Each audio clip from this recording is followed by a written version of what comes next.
Not even going to do an intro. RJ, we appreciate the super chat right out of the gate there. Awesome stuff. Hey, guys, a few weeks ago, I commented and asked for high velo arms who miss bats to take pressure off Matt Blake. Maybe Bird's a project, but the upside is there. Bednard / Doval are pure filth. Brand names, love your show, by the way. RJ, we appreciate you. Wanted to let you know that. And of course be able to highlight that, because if you don't highlight super chats, I guess I had to highlight the other two as well, and I'll get to that in a sec. It just goes away. I don't know why StreamYard does that. Gary, you can attest to that. There's nothing there. It just goes away. So really appreciate you, RJ. A lot of, really appreciate the support. Apex, we appreciate the support as always. More confident for KT or Skeens in off season now. He's talking about Kyle Tucker or Skeens. Well, I think you have your head in the right on the right track here, because they kept all 7 of their top prospects, and it does allow you essentially to go into November, December and make a splash move for a player, and maybe it is Skeens, because I'll tell you right now, if they traded all 7 of those top prospects, Gary, they would have enough for Skeens, I believe. Yeah, you need to overwhelm somebody, and you're not going to be able to do that if we have to give up, say, a Spencer Jones or a George Lombard Jr. this deadline. So I understand the concept. I've been in the camp that I want the Yankees to be as aggressive as possible. What you saw from AJ Preller today in San Diego, that's what I've been looking for, taking risk. And a lot of people will say, when they lost a trade, you're going to lose trades when you take a risk. When you're doing a win now move, very similar to our Gleyber Torres Aroldis Chapman trade in 2016, well, you're not trying to win the deal. You're trying to win, and that's it.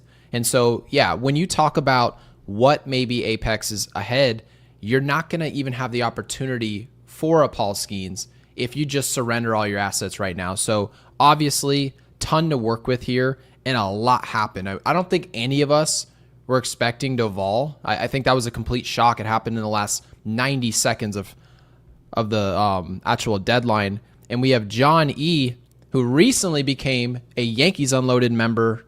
So he found the join button at the bottom. John, welcome in. Thank it really you. Do be like that sometimes. It's a joke how difficult it is to become a member. But for those of you who look for it and obviously take the time out of your day to invest in our show, we thank you guys. So let's talk about the last 2 guys that just joined our team.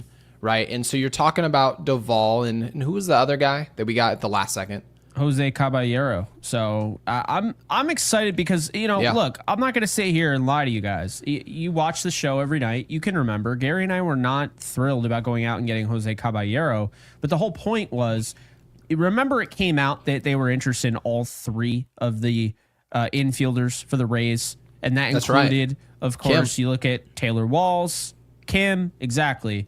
We wanted Kim out of those 3 because we were told those were the 3. And also, they hadn't really made a move yet. So we weren't like, yeah, let's go get Caballero now. But here's the thing. I actually like this a lot. I think this can be the Miguel Cairo of this team. And for anybody that knows me, I love Miguel Cairo. Now, is he going to hit 290? No. But the point being with him, he adds a lot. I want to just start off with Jose Caballero, because I feel like a lot of people, they'll know Doval, and we'll get into that as well. But you might not know Caballero is a 90% base running value. He has 34 stolen bases this year, 104 in his first 3 seasons. He'll know the outs, ladies and gentlemen. This type of player, personnel-wise. Yes. When Jake tells you this guy's 90th percentile in running the bases, there's a skill to running the bases. It's not just what Aaron Boone tells these guys to do. You have to bring guys in who also can do the job. That's part of what the trade deadline's for. Different guys have different skill sets. Caballero is a player that we're going to bring in. And by the way, you mentioned utility, Jake. You text this to me as well. Yeah. How much money does Caballero make? If I'm not mistaken, I would love that number to surface. Yeah, I mean, he makes pennies. We're talking $246K. Okay, so perfect. So he's on league minimum. So regardless, a league minimum player. That's the type of pay you want to be forking out for a utility player. Now, keep 100%. in mind, when Jake mentions our payroll, $300 million, that's usually the number we float at. And people want to talk about a Kyle Tucker. They want to talk about Paul Skeens. All these different players are going to be wildly expensive over the years. Well, you can't really field a great team if your utility players are making what, say, a DJ LeMahieu was making, right? Aaron Hicks on our books, and we're kind of throwing them all over the field, left field, center field, couple of outings in right field. You can't have your utility players making almost $20 million, and that's what we had. So Caballero allows us the opportunity. You can put some pressure behind Anthony Volpe, who's obviously going into his first year of arbitration in the winter of 2025. This is the type of player where you can say he's cheap, 4 years of control. He's going to be here a while. It allows us the flexibility to say, if we don't want to buy into this marriage with Anthony Volpe, we have something at shortstop for George Lombard Jr. to essentially show up when he's ready. No, I totally agree, Gary. 28 years old, 4 years of control, super utility. I mean, this is a guy, he's a plus defensive player. He can play all over the infield and the outfield. He's actually started at, pretty much every position on the field except for first and catcher. He's not an analytics guy, but he's got a 90 percentile launch angle sweet spot, which I thought was interesting. 84th percentile walk rate and 84th percentile outs above average in terms of his range. He's not going to wow you with the bat at all. But, as a back end of the bench guy, he's very valuable to this team. He grew up as a Yankee fan as well. I know a lot of fans will be happy to hear that. So, he was traded during this game, and in the 8th inning, he walked over to the Yankees clubhouse. And we've joked about this being the case. It happened with Sir Anthony Dominguez going over from the Orioles to Toronto. Weird. That was you told me weird, about that. I saw that video on Instagram. It was very strange. This was even weirder because it happened in the middle of this game when you have a 2.5 hour rain delay. I mean, that was wild as well. And we kind of got our wish, right? We wanted the rain delay to last a while. It lasted a while. At this point, I was like, I don't know if I even am ready to watch baseball anymore. I'm ready to just go, talk about the deadline, go live. But really, the point being here is you're getting a player that is going to have a role. A key role can be used as a pinch hitter, defensive substitution. He's hitting 292 to start the second half of the year. In medium leverage, he's hitting 272 with a 748 OPS. And his batting average with balls in play is 389.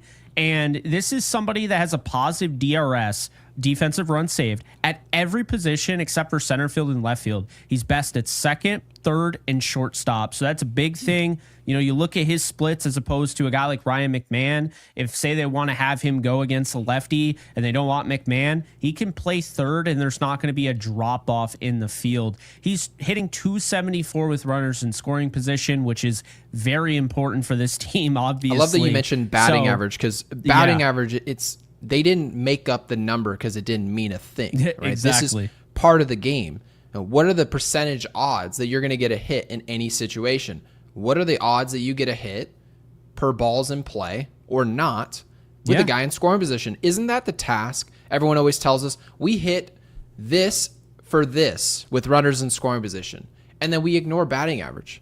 Batting average is a part of the equation. It's not everything. We understand the game's going to evolve. There's now ops, right? And you're seeing WAR. Obviously, we're not very high on that number. But you guys get the worst gist one of is it. WRC plus. I'm so tired WRC plus is just flat out. Defensive run saved also is a little wishy-washy. It just is. But it's somewhat of an indication of something. So we don't like to throw away any number. Of course. But I'm going to say this about the Yankees. I want to say something about Brian Cashman. I was talking to you, Jake, about what I thought this deadline would be and what it had to be versus what I wished it was.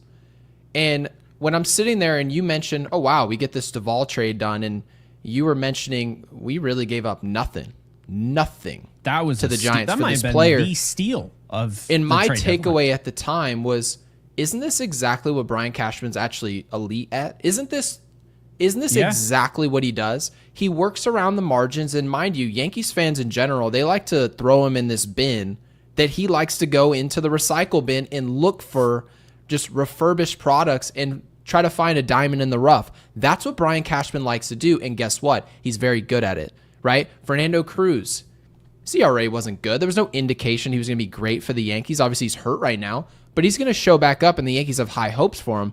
but nobody would have thought he was going to pitch this way. Well, they did.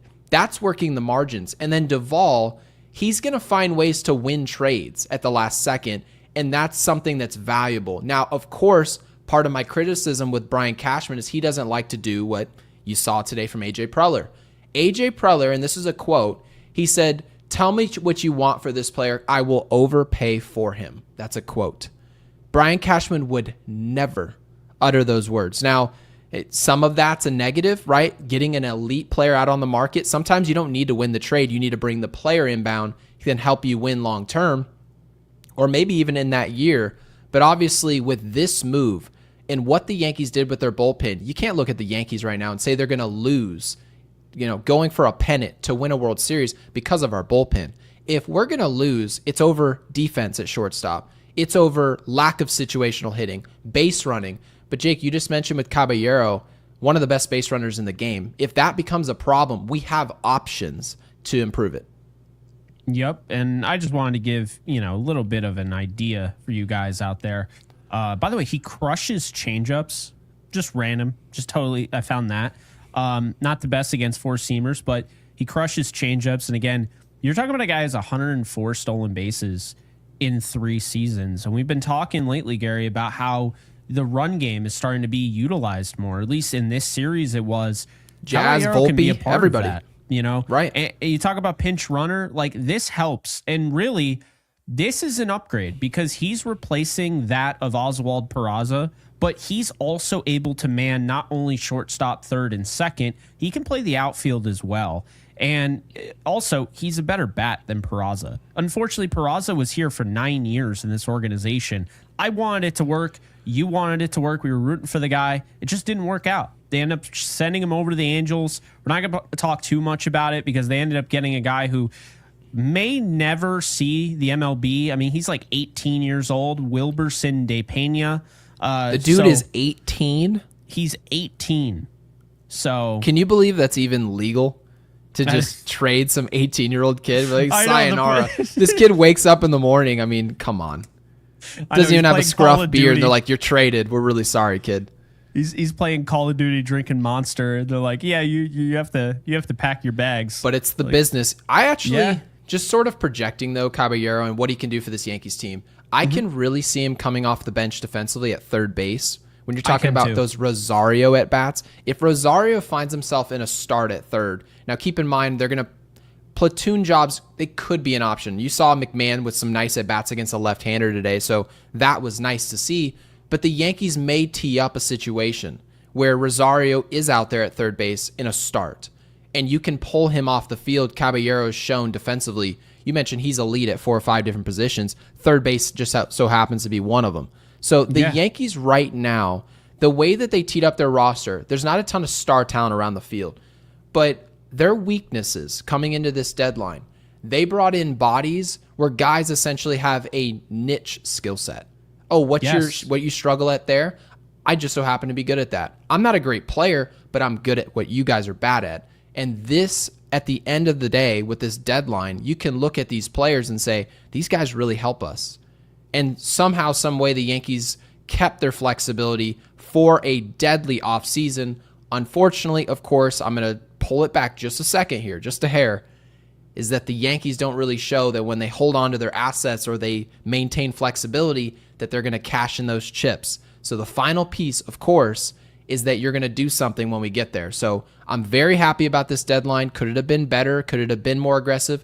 Certainly, right? We could have called Miami, maybe overpaid, say, for a Cabrera, right? You're talking about some players from Minnesota. There was clearly a fire sale there.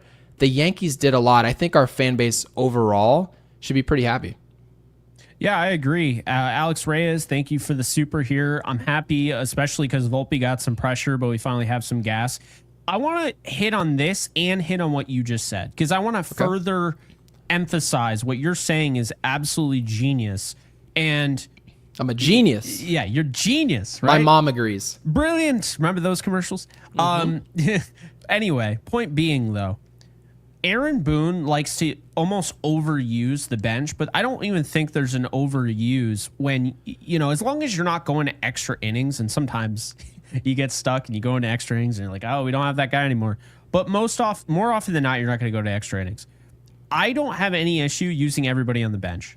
If everybody gets a shot every single day to have a role, I don't have an issue with it. And it's not just for show. Your point that you were trying to make, and I don't think everybody caught it, so I'm going to re-emphasize it, is that you're saying if Ahmed Rosario comes in as a pinch hitter when he's crushing lefties over an 800 OPS, he unfortunately is not Austin Slater in the field. Austin Slater can hold his own. He crushes lefties as well, 859 OPS. Here's the deal. Austin Slater, when you pinch hit them, they have to go in the field or you have to make a substitution, okay? Ahmed Rosario should never see the field now. He should never see the field. He is not a good defender. They got him entirely for a pinch hit bat. That's what they got him. And he can run. So also a pinch runner. But he is not going to see the field, Gary. I mean, maybe here and there they might start him. But now they don't have to, late in games, worry about, well, if I pinch hit with Rosario in this position for, say, Anthony Volpe, I don't want him playing short. But now you can say, oh, well, I have Caballero. He can play short. He's probably a better defensive shortstop. When the Duvals and the right Birds now come out and you see a Weaver and you see Williams and a ball's on the ground, you're not going to say, oh, hold on a second. I brought this guy in and he has a weakness in the 8th inning in the field. No, absolutely the way the Yankees teed up their roster is that they can quite literally ask players in innings 1 through 7 to do their jobs, right? Be an overall offensive guy plus a glove. And then the guys with gloves or base running skills, pinch hit ability, they come off the bench at the end of the game. That's exactly what you want. So we've been talking 100%. All day. We've been down Aaron Boone's back about his utilization of the bench. There was no bench. Our bench stunk. Horrible. One of the worst benches you've ever seen. Our bullpen, horrible. There was nobody to go to, and Luke Weaver hasn't been himself all year. He just hasn't. There's been you've seen a glimpse here or there, but overall, he's been horrible, in comparison to who he was at the end of last year. And so when you consider all these things, how are you supposed to go into extra innings? We've talked about our record in extra innings. We just won a game. Thankfully, it was one of the most stressful games we ever watched. We were all surprised by the results because the Yankees don't have a great track record in those moments. Well, why would they?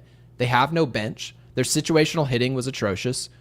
You mentioned walk rate. You mentioned the ability to chase rate from some of the players we just brought in. Well, we have a lot of guys that struggle in those areas. So it made a lot of sense statistically of why we were just giving away games. And so if you could really start the season over, and I know this isn't the way it works, with this group, how many games would this bullpen have saved this Yankees team this year? 8? Yeah. 7, 8 games? They'd probably have the most wins in the MLB. Probably. So that's the difference that you're dealing with. So I believe Brian Cashman did a great job in hindsight. Is it A+? I'm not going to go that far. I think obviously they could go big game hunting, certainly, and I'm always feeling like we're in a win now situation. But when you bring in players who you have years of control, 3-4 years of control, they're good at what you guys were horrible at. That's all you really can ask. No, I agree, and I also want to add on to your point.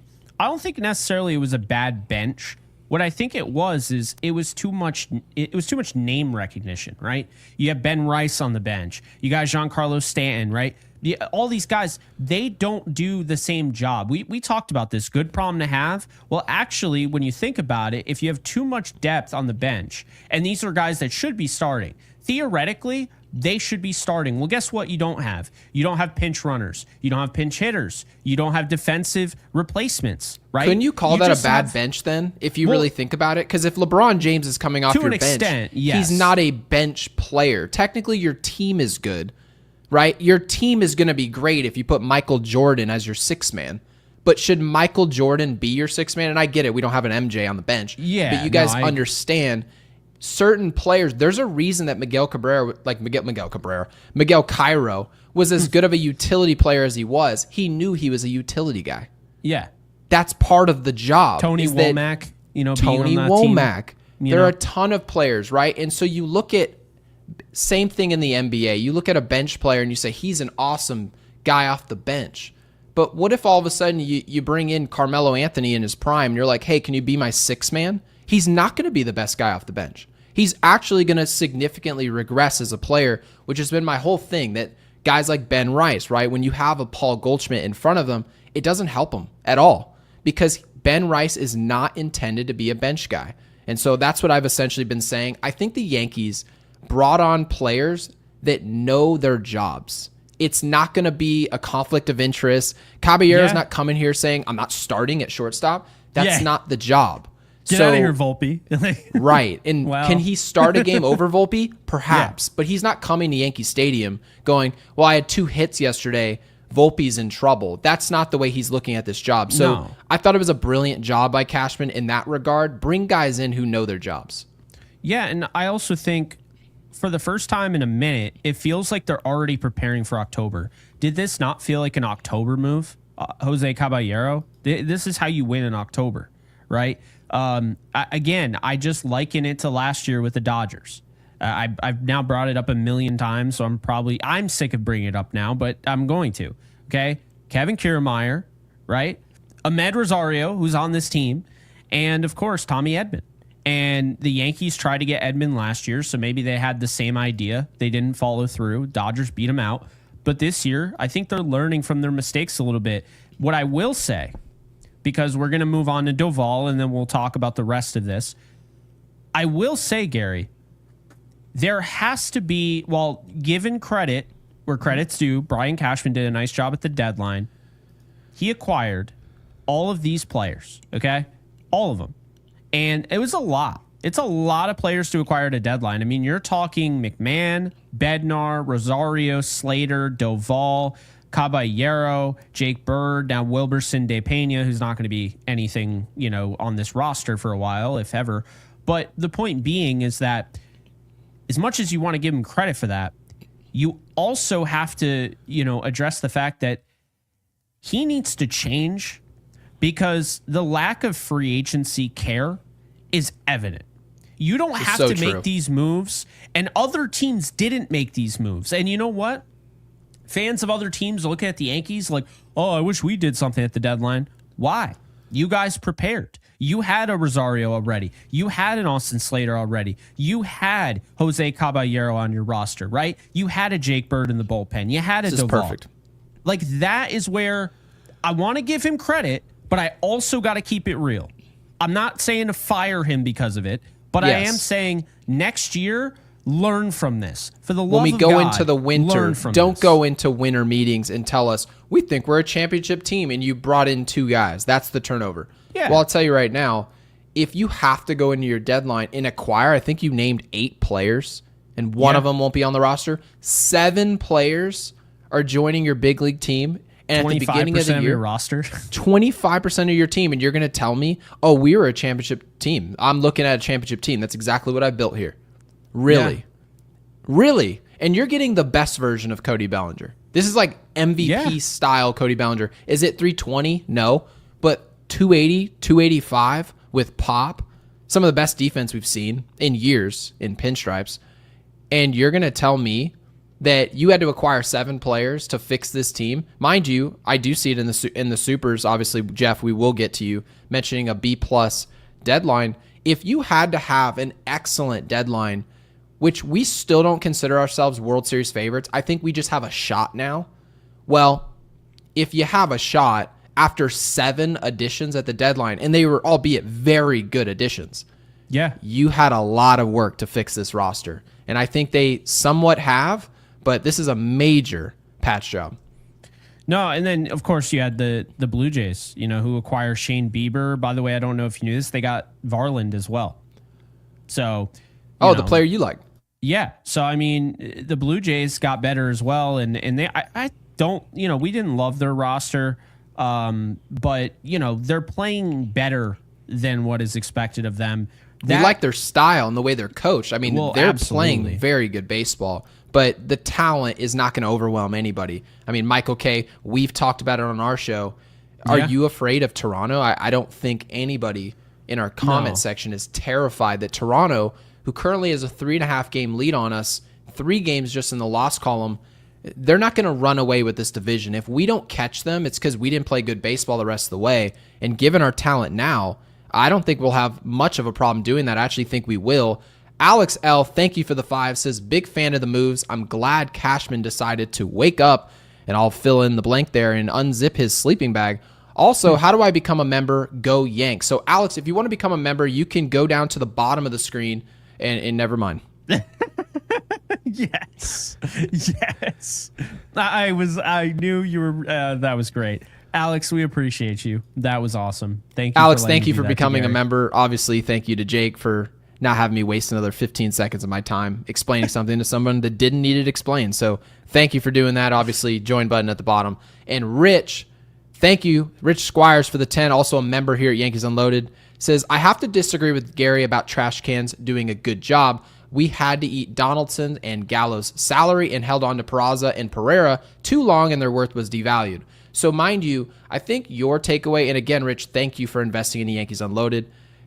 I don't agree that Brian Cashman's doing a good job overall. I think we are on the same side there. It's about how can you fix this mess? You created this mess, and I'm fully aware of that. And now how can you fix it? So you turn around and you do this. Well, you brought in 7 high-quality additions, 5 of them essentially being electric. They're very good. You're talking about Bednar, Doval. We have a good bullpen. Bird. You can really look at the Yankees. Jake, you said earlier, it's not a Super Bowl pin by any stretch of your imagination, but it is very good. It's in the top 5 in baseball. And to say that we're going to go from where we were to where we are today without having to give up a Spencer Jones, not giving up a George Lombard Jr., Cunningham is still there, right? And some of the usual suspects we expected to be traded, right? Reggio, some of those names, Rodriguez, we expected those names to be traded, and those are the names that went, and we still accomplished our goals. So, Rich, we're 100% in agreement here. Brian Cashman is the one who created this mess. He essentially just, I don't know, he crapped himself and he cleaned himself up. That's really what this is. Yeah, I agree. I definitely agree with that. Rich, we appreciate you. And Jeff J here, Trash Can gets a B+. Sorry, quality Jeff. Starting pitcher would have earned him an A+. I agree with that. While we are better now, are we now inevitable in October, or are we just much more balanced? That, I actually like the way you worded that, because they are much more balanced. I will say, I already felt like this team was a World Series team, and then their bullpen fell off a cliff. So now if their bullpen is back, I don't really have any concerns. They shored up bits and pieces of the offense. They kept Grisham. Look, we talked about trading Grisham, and the closer it got to the deadline, I'm like, you can see the presence he has in this clubhouse. The Yankees are okay eating this and being like, you know what, it's a lot of value to just kind of leave, because obviously anybody could have gone and acquired him. But Grisham's presence is felt in that clubhouse. He is very well liked. He's been a key member of this offense. He still has over an 800 OPS, and we're now going into August. You got to give Grisham a lot of credit. And I think those are some guys where, you have to sit there and think, yes, if this was Madden, if this was MLB The Show, if this is NBA 2K, you trade this type of player, contract year, high value, you go and you get the draft pick. You go and you get the prospect. This is actual baseball. This is real life, where trading somebody like that probably sends the wrong message to a team that's win now. Yeah, and when you mentioned, I think the key word there from Jeff, and you did, when you mentioned inevitable, like, can we be inevitable in October? Mm-hmm. I would really argue there's no team in baseball that you could ever, no matter what happened this deadline, no matter where they started and where they finished, there's no team that's inevitable. You look at the Los Angeles Dodgers, there were rumors about Stephen Kwan going to LA. That would have been a major get for them, clearly. They tried. Right? They tried. They were trying for much bigger bullpen arms. Duran was, a couple of them, right? You're talking about Housley. They're looking at those. Now, are the Dodgers inevitable? No. And if they were inevitable... A very weak deadline. A very weak deadline. And guess who had the strongest deadline? The San Diego Padres, the most aggressive. So when you're talking about the Padres being the most aggressive, doesn't that tell you where there's smoke, there's fire? They see weakness. They wouldn't have bought if they thought the Dodgers were inevitable. They know they were one game away. They essentially blew the championship series last year, right? They felt like they should have beat them. And the Padres felt they should have won the World Series in 2024. Okay, well, if that's the way you feel, nobody's inevitable. No one. And so the Yankees have to feel the same way. You played the Royals and the Guardians. Do you feel inevitable coming into 2025? No. A lot of us said we need to retain Juan Soto, and if not, you need to bring in, right? I'm not going to say everyone was clamoring for Max Fried because he was still somewhat a wild card. We didn't know what we were going to get. They brought him in anyway. They traded Cody Poteet. They bring in Cody Bellinger, 1 year of Goldschmidt. There were a ton of question marks with this team. You're not going to look at the Yankees and say, oh, they're inevitable. There were no trades out there for the Yankees to make to create an inevitable winner. It's just not the way this sport is balanced today. And it's not the team Brian Cashman, to Rich Squire's point, that he's built. So having said all of that, this team was highly flawed. I called them an 88-win team. Let's be real. I never said this team was going to win a World Series. Matter of fact, I said they had no chance to win a World Series. Now looking at their bullpen today as it stands, the Yankees have a chance to win the World Series. A lot of that reason is because of the volatility in the AL, the volatility in the National League, and of course the NL got a lot better. Obviously the NL East got a lot better. So there were teams in the NL that got better, but if the Yankees make it to another World Series, you're in another 7-game series. You got to take your chances. That's something that the Yankees clearly want to see. No, absolutely. And I think, really when you look at everything that they've done, and we're going to get more into Doval now, but you look at everything they've done at this point, and you have to feel good about where they are. I think they're going to win the AL East. I'm back to my 92 wins. I was really on going out and getting bullpen, right? When you started to hear about the starters, I said it kind of all this whole last month or whatever. I don't think they need a starter. And I never got off that. But the idea of acquiring an Edward Cabrera got very enticing for me. I never changed my opinion, though. I don't feel like they need one. I think they actually have a surplus of starting pitching, whether people want to admit it or not. So here's the deal, Gary.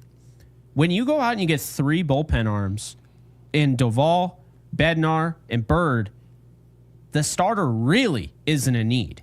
Now, because the whole point of getting another starter is you're moving one of the guys in the rotation into the bullpen. Do you remember when we were talking to John Morosi? Yeah. One of the last questions I asked him during our interview was Brian Cashman loves, and at the time he was mentioning Jim Leland's quote and saying you want to use your bullpen. You don't want to have to use your bullpen. And then I asked him the question. I said, that's a great point, but what about the fact that Aaron Boone loves to, in a way, somewhat overuse his bullpen? It doesn't matter who's in there. It could be good or bad. He's going to his bullpen almost right away from his starters. What do you think about the idea of just loading up the bullpen and let Aaron Boone manage the way he typically manages? Lean into it. I'm not saying it's maybe the right thing to do or Boone's the right guy for the job long term, but if this is your guy, shouldn't you just load up on the bullpen? And he had to obviously really think about it, and he said, 2 or 3 names are probably coming in the door, and long behold, it felt like we brought in 6 of them, right? So the Yankees clearly realize Aaron Boone's going to manage the way he manages. Will Warren may come out of a game after 4 1/3. Well, that's okay if you have 6 guys you trust out of your bullpen. That can last you, especially when you bring them in after the deadline. I love Brian so much. Deadline went like this. San Diego went apeshit, and Minnesota trade everyone but their fans. They trade their fans too. I heard they're in debt, $400 million, and so they just gave Carlos Correa away for free. Not for free, but they literally gave him away. And so you give props to Houston, obviously, for being aggressive on that move and knowing it's there, seeing blood in the water. But Brian, you're right. This is the good part about being a major market team. Is you can look at teams that are poorly operated. You can look at the Marlins. You can look at the Twins, right? They're going through a sale, unfortunately. Well, you can take advantage of that, and it can really set your organization up heavy for the future. Yes. So very happy about how things worked out. I do feel sorry, of course, for Minnesota's fan base because they do have fans just like we do, and there's nothing worse than when you have talent and you're just forking it over. It's horrible. No, I definitely agree. There is nothing worse. And, you look at these teams, and unfortunately, this is the belly of the beast, right? The Pirates giving away guys. Did you see fans were upset that Key Brian Hayes was traded? Upset. They were like, I don't understand how you trade a guy at $8 million. You have this much control of him for cheap. They're like, he's the best defensive third baseman. I don't get it. Well, because you guys aren't trying. They're looking for rookies. Yeah. They're looking for players on a Caballero type contract. They want to pay a guy $800,000, have him on the team for 4 years. He's going to get to arbitration, and you tell him to beat rock over to the Phillies, and then you get 2 jabroni prospects. One of them pans out, and then you trade him 4 years later for so-and-so. That's how they want to do their business. Now, the Yankees have no business working like that. Obviously, you can spend $300 million, but the Pirates, on the other hand, are about to trade Paul Skeens in 2 years or so, hopefully sooner. They're just wasting everybody's time. And again, you feel sorry for these fans. But let's get to Doval. I want to get to Apex's Super first. Obviously, he's on the screen. I don't want him to burn. Thank you for the 2 Apex. Obviously, a frequent listener of ours says, Yanks option, thank God. Ian Hamilton down to AAA in Los Santos. Yeah, I'm just happy to see that Ian Hamilton is where he should be, which is not on the big league roster. I'm sure the person, he's a great dude. We're rooting for it. He has no business on a mound at Yankee Stadium. Unless he's facing us, I don't want to see him. Ian Hamilton? Yes. I was going to say, I actually like Gary De Los Santos, but this is a tale of they have options. Somehow Ian Hamilton still has options. I was shocked to see that. How old is he? He's got to be in his, late 20s or There's no 30s? way he's younger than me. No way. Not to toot my own horn, but if he's younger than 31... All right, I'll tell you. Sorry, we got to put Ian Hamilton on here. I'm going to guess he's 30. I'm going to be shocked by it. He's 30. Okay. He's still Well, younger that makes than sense. me. This is only his 3rd year in the big leagues. Longer trek to get here. Nothing wrong with that. That's just part of big league baseball. But Ian This right here Hamilton, is what's certainly, it killing was him. just not good. This is what's killing him. It's the walks. If he could cut that It's also down- giving up rockets. That's a problem. Well, that too, but the walks when that's the hard hit percentage. I mean, he has an 81 percentile, but the biggest issue is he's not a ground ball inducing pitcher. So when he gets hit hard. And if he's walking guys like crazy, well, there you go. That's how Neil Armstrong got to the moon. They just had Ian Hamilton pitch to him. They flew him over there. Oh my God. So Doval, let's get into him. It only took us 37 minutes to get to this point, but we're here. Hey, we told you guys it's going to be a loaded show, or maybe I just told Gary that off air. Anyway, it's going to be a loaded show. Did. So Camilo Doval, and that's what I was told that is the pronunciation. Slider is disgusting. He's got a 6 run value on that. Opponents are hitting 175 against it. His cutter has a +2 run value. Opponents are hitting 220 against it. He induces an 87 percentile ground ball rate. That's 52.2% of the time. He has a 76% strikeout rate.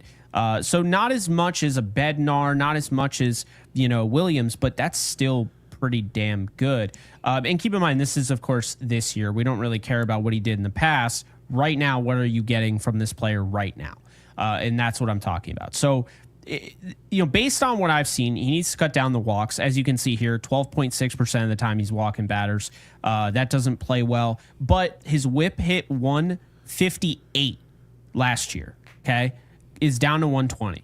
So he's definitely on that aspect. He's better than last year. And he's somebody that's been a closer before. He's been outside of the closer role. He had 39 saves in 2023, 28 years of age. What you're getting is 2 years of control with this player as well. The high leverage numbers, a 676 OPS, a 256 average. Don't love it, but it's not bad. And he won't be in high leverage, right? He's going to be medium to low.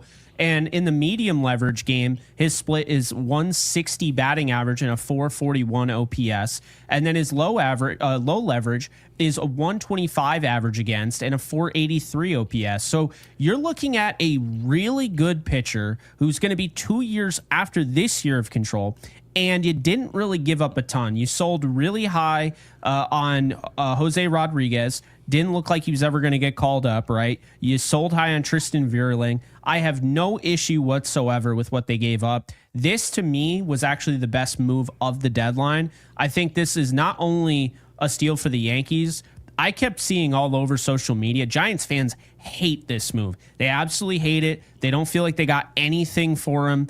And I tend to agree. I mean, I'm not trying to, crap on Rodriguez. I think he'll be a solid player. He's a catcher from the Yankees farm system, so he'll pan out. That was the first player this year that you actually said, I think this guy is a key performer, but he's a candidate to be traded. There's no path for him. It doesn't work. No path. And by the way, we have over 800 people, almost 820 in here. Please make sure that. you guys subscribe to Yankees Unloaded. Of course, liking the video helps us out a ton with the algorithm, brings new people in. But we are giving away a Yankees jersey of your choice at 10,000 subscribers. So make sure you guys participate in that. I wanted to bring something up, though, about Doval that really matters here. And I think people, this could be lost because they'll look at Doval in a vacuum. They'll look at what he's good at, what he's bad at, all these different things. And I'll bring those things up here in a second because they're really good. But you have to remember, what is he really replacing? We did this exact same thing with Ryan McMahon at third base. Now, Ryan McMahon's a player. There was somebody in the comments earlier who was trying to dunk on me for not liking the move. A ton of us didn't like the move. However, if we're being honest and objective about this team, that move is working so far. It's been a huge upgrade defensively, and he's hitting somewhat. That's all you can ask for at third base. But also what a lot of folks wanted us to do was, instead of looking at the individual in a vacuum, look at the player he's replacing. And when I look at Doval and what we gave up for him, look at the player who you most think that player's replacing. It's Jonathan Loaisiga, isn't it? Absolutely. Jonathan Loaisiga is a player that it feels like every other day he's on the mound in some ridiculous fashion, and you're in a pinch, you're in a jam, you would love to get a swing and miss, and what do you get? Oh, I get a ground ball to shortstop, or I get a laser into the gap, and obviously multiple runs scoring. We don't really want as much contact, especially given what our shortstop and Anthony Volpe's doing. He leads the major leagues in errors. So what should be at a premium for the Yankees heading into the deadline? Well, missing bats. Does it take a rocket scientist? You need to miss bats. And right now the Yankees have options in the 6th, 7th, 8th, and 9th to miss bats. And I think it makes the Yankees that much better. So I want to provide some context as to how much he's missing bats. In each of his last five appearances for the Giants, he's struck out 2 players or more in just an inning of work. So that's what you're dealing with. You're talking about a player who's got wipeout stuff. Jake earlier mentioned a wipeout slider. That's what we want. We want a guy who's pursuing the strikeout. Matt Blake also, you mentioned the K rate, the walk rate. And that can also be confidence, right? Getting ahead of guys. We had this exact same conversation about Will Warren earlier in the year. They didn't just say he has no control. Aaron Boone, Brian Cashman, everybody got to the mic and said it's a confidence issue. So if we can get our staff behind Will Warren, who Will Warren doesn't have as much talent, we can't get behind a guy like this with these type of numbers. I think he gets much better as a Yankee, and those numbers already were highly serviceable. Yeah, and you look here, I mean, look at this. Almost 8 entire miles per hour more than the average cutter in the league for a right-handed pitcher. So he's going to be a problem, and you give him to Matt Blake, and this is a big thing. I can't stand when people are like, they'll take a rental and be like, Matt Blake is going to do wonders. How is he going to do wonders? Matt Blake has about 50 games to work with a guy who's a rental, right? He might change a little bit. He might tell you, hey, don't throw that slider. Don't throw this, right? He's not going to be able to do wonders. But now you get a guy like Doval, who's already really good. He's already a proven commodity in this league, could be one of the better closers if utilized in that role. And you see that he's not quite a finished product at 28. He can be utilized, and he's got 2 years of control after this year. So Matt Blake, he gets to work with him. And we'll get to, Jake Bird, because that is probably the most polarizing move. I feel like people either love it or absolutely hate it. So we'll get to that. We should have learned our lesson at this point, is that maybe it's not as much of an advantage playing in Colorado as far as your numbers are concerned as we thought. Maybe it's just really difficult to go play in Colorado at that elevation and then just go play in Arizona or just go play in New York. Very difficult, especially when you're only doing it for 2 or 3 days at a time, and you may show right back up into that situation. So we saw it with DJ LeMahieu. It clearly worked for the Yankees, right? You see Ryan McMahon, the Yankees, they took a chance and said, this guy's going to be a better hitter in New York. And you're sitting there wondering, why would he? Look at the way he's hitting on the road as a member of the Rockies, and they say, well, let's see what it looks like when he's out of there full time. Then let's see what he does offensively. And so far, it's working. Will it work long term? I have no idea. I don't have a crystal ball. Obviously, my mom she's not high on the Nestor Cortez pickup for the Padres. Just don't pitch him in the World Series. That's my only recommendation to you, Mom. Obviously, you watch that. And NYYJ has recently become a member Thank you. at Yankees Unloaded. Thank you for doing so. I also saw it gifted, which we will throw you up on the screen earlier, just here in a second. Andrew Lyons, thank you for the 20, says, and this is fair, says B+ for Cash. We've seen that answer a couple times here. Even though I believe we should have, this should have been balanced from the beginning, and that's exactly what you were saying. Yeah. He says, I'm glad to see some work done. Thanks for the content, gentlemen. Go Yankees. Andrew, thank you for investing in our channel. Of course, thank you for being here. Of course, it's our second podcast of the day. Obviously, Jake went live. Like we said he was going to, an emergency when we eventually made our trade. We had to make a trade. And so, Jake, thank you for doing so. And Andrew, of course, thank you for investing in us. Jeff J says inevitable equals clear and overwhelming ability. Colin Powell doctrine. Trash can didn't go balls deep. He came up just a bit short. Can you tell how we are the team to beat? No. He wiped himself. So, Jeff, you're absolutely right. We are not the team to beat, but where I would pull back just a little bit here is how many teams honestly think they're going to win the World Series this year? How many teams think they can honestly win? I think there's probably 7 or 8 teams, at least, in Major League Baseball who think they have a shot to win the World Series. How many teams last year thought they were going to win the World Series? Did Kansas City think they're going to win the World Series last year? They didn't, did they? Did Cleveland think they were going to beat the Yankees in the playoffs and go beat the Dodgers in the World Series? They didn't, did they? Right, of course not. So I completely agree with you, Jeff. Overall, we want to look at the Yankees and say we're the overwhelming favorite. We spend a lot of money. We need to have a good system, still take care of our prospects, call up the right guys. We're not going to be perfect, but we're going to overwhelm you with our consistency. And that's what you want to see. You want to see consistent winning.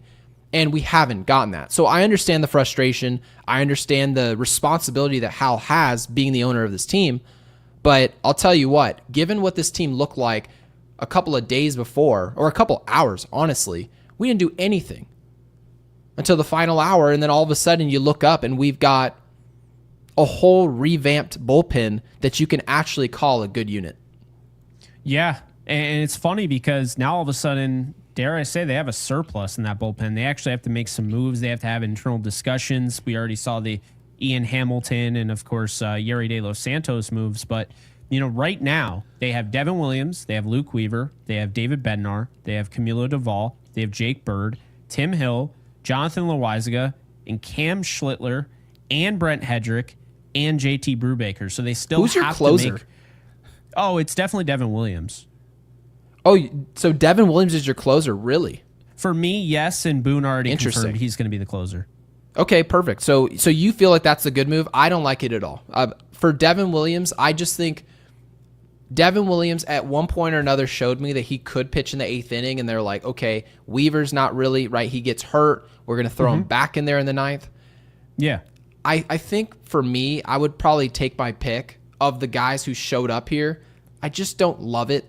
I don't think he misses. I know he misses bats. Like, I get that. But I want to see a hard thrower as my closer. That's just my personal preference. So, as you mentioned, Boone said it's going to be his closer. So, ladies and gentlemen, I guess there you have it. Yeah, I mean, I don't know. I like Devin Williams. I actually think he's incredibly underrated this year. Incredibly. His high leverage numbers, he's giving up 217 batting average and a 614 OPS.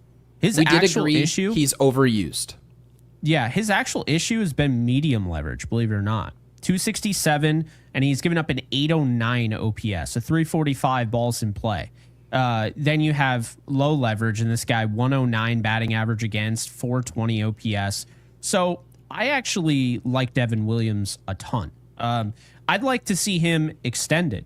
I'm a big fan of Devin Williams. And now, think about it, you can best utilize Devin Williams now that you have all these guys. You don't have to just throw him every night. alternate. He's your closer, but he's not going to be your closer if you're in 3 closing, games in a row.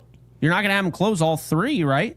You can mix and match. Is Duvall, up for it? Is Bednar up for it? I mean, these guys have closed games before. There's plenty of saves from both of those guys. And then, of course, you have Luke Weaver, who was the closer before they went out and got Devin Williams. So I think, I think I'd probably choose Bednar. It would probably be my choice if I had to choose. Just a player who's 14 for 14. I look at someone who the run prevention's there. Now, pitching in Pittsburgh is not the same as New York. But to be fair to all these additions, we have no idea what any of them will do in New York. We don't. But we do know what Devin Williams will do. And to your point, he is underrated. But underrated for me doesn't mean you're good or it's the right decision, if that makes sense. Because there are a lot of people who think Devin Williams just sucks because his ERA is 5 and they should just ship him out. They should have traded him immediately. It's not that. It's just that given my options, I think perhaps we just have better ones given the room. Yeah, no, definitely. And did we get to Andrew's super chat? Yes, I believe we did. Yes. Okay, I just wanted to make absolutely sure. Did. I thought we did. Thank you for checking. And Alex, thank you for the gifted membership at Yankees Unloaded. He also became a member himself, which I just double clicked, but appreciate it, Jake. Just recently became a member himself at Yankees Unloaded. Thank you, Alex. And I'm going to throw Michael up, and then I'll go back to Brian's super chat. So Michael R., welcome aboard to Yankees Unloaded. Guys, thank you for investing in our channel. Michael. Our channel's growing very quickly.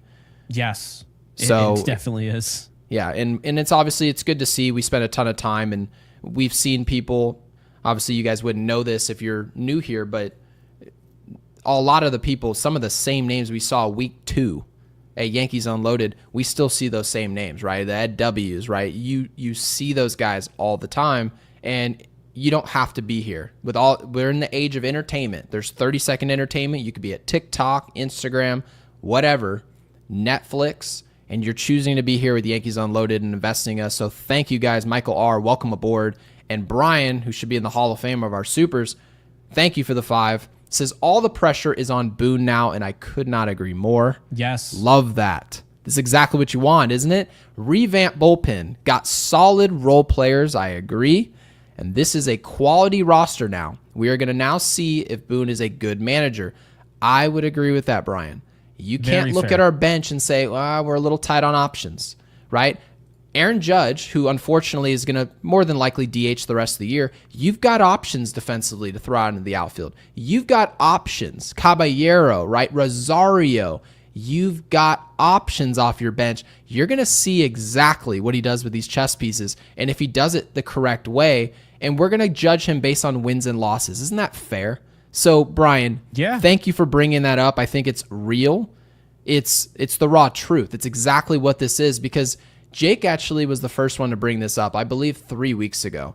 And you weren't really using it as a way to defend Aaron Boone, but you're really bringing up the conversation of what do you want him to do with this bullpen when you got 2 guys you trust.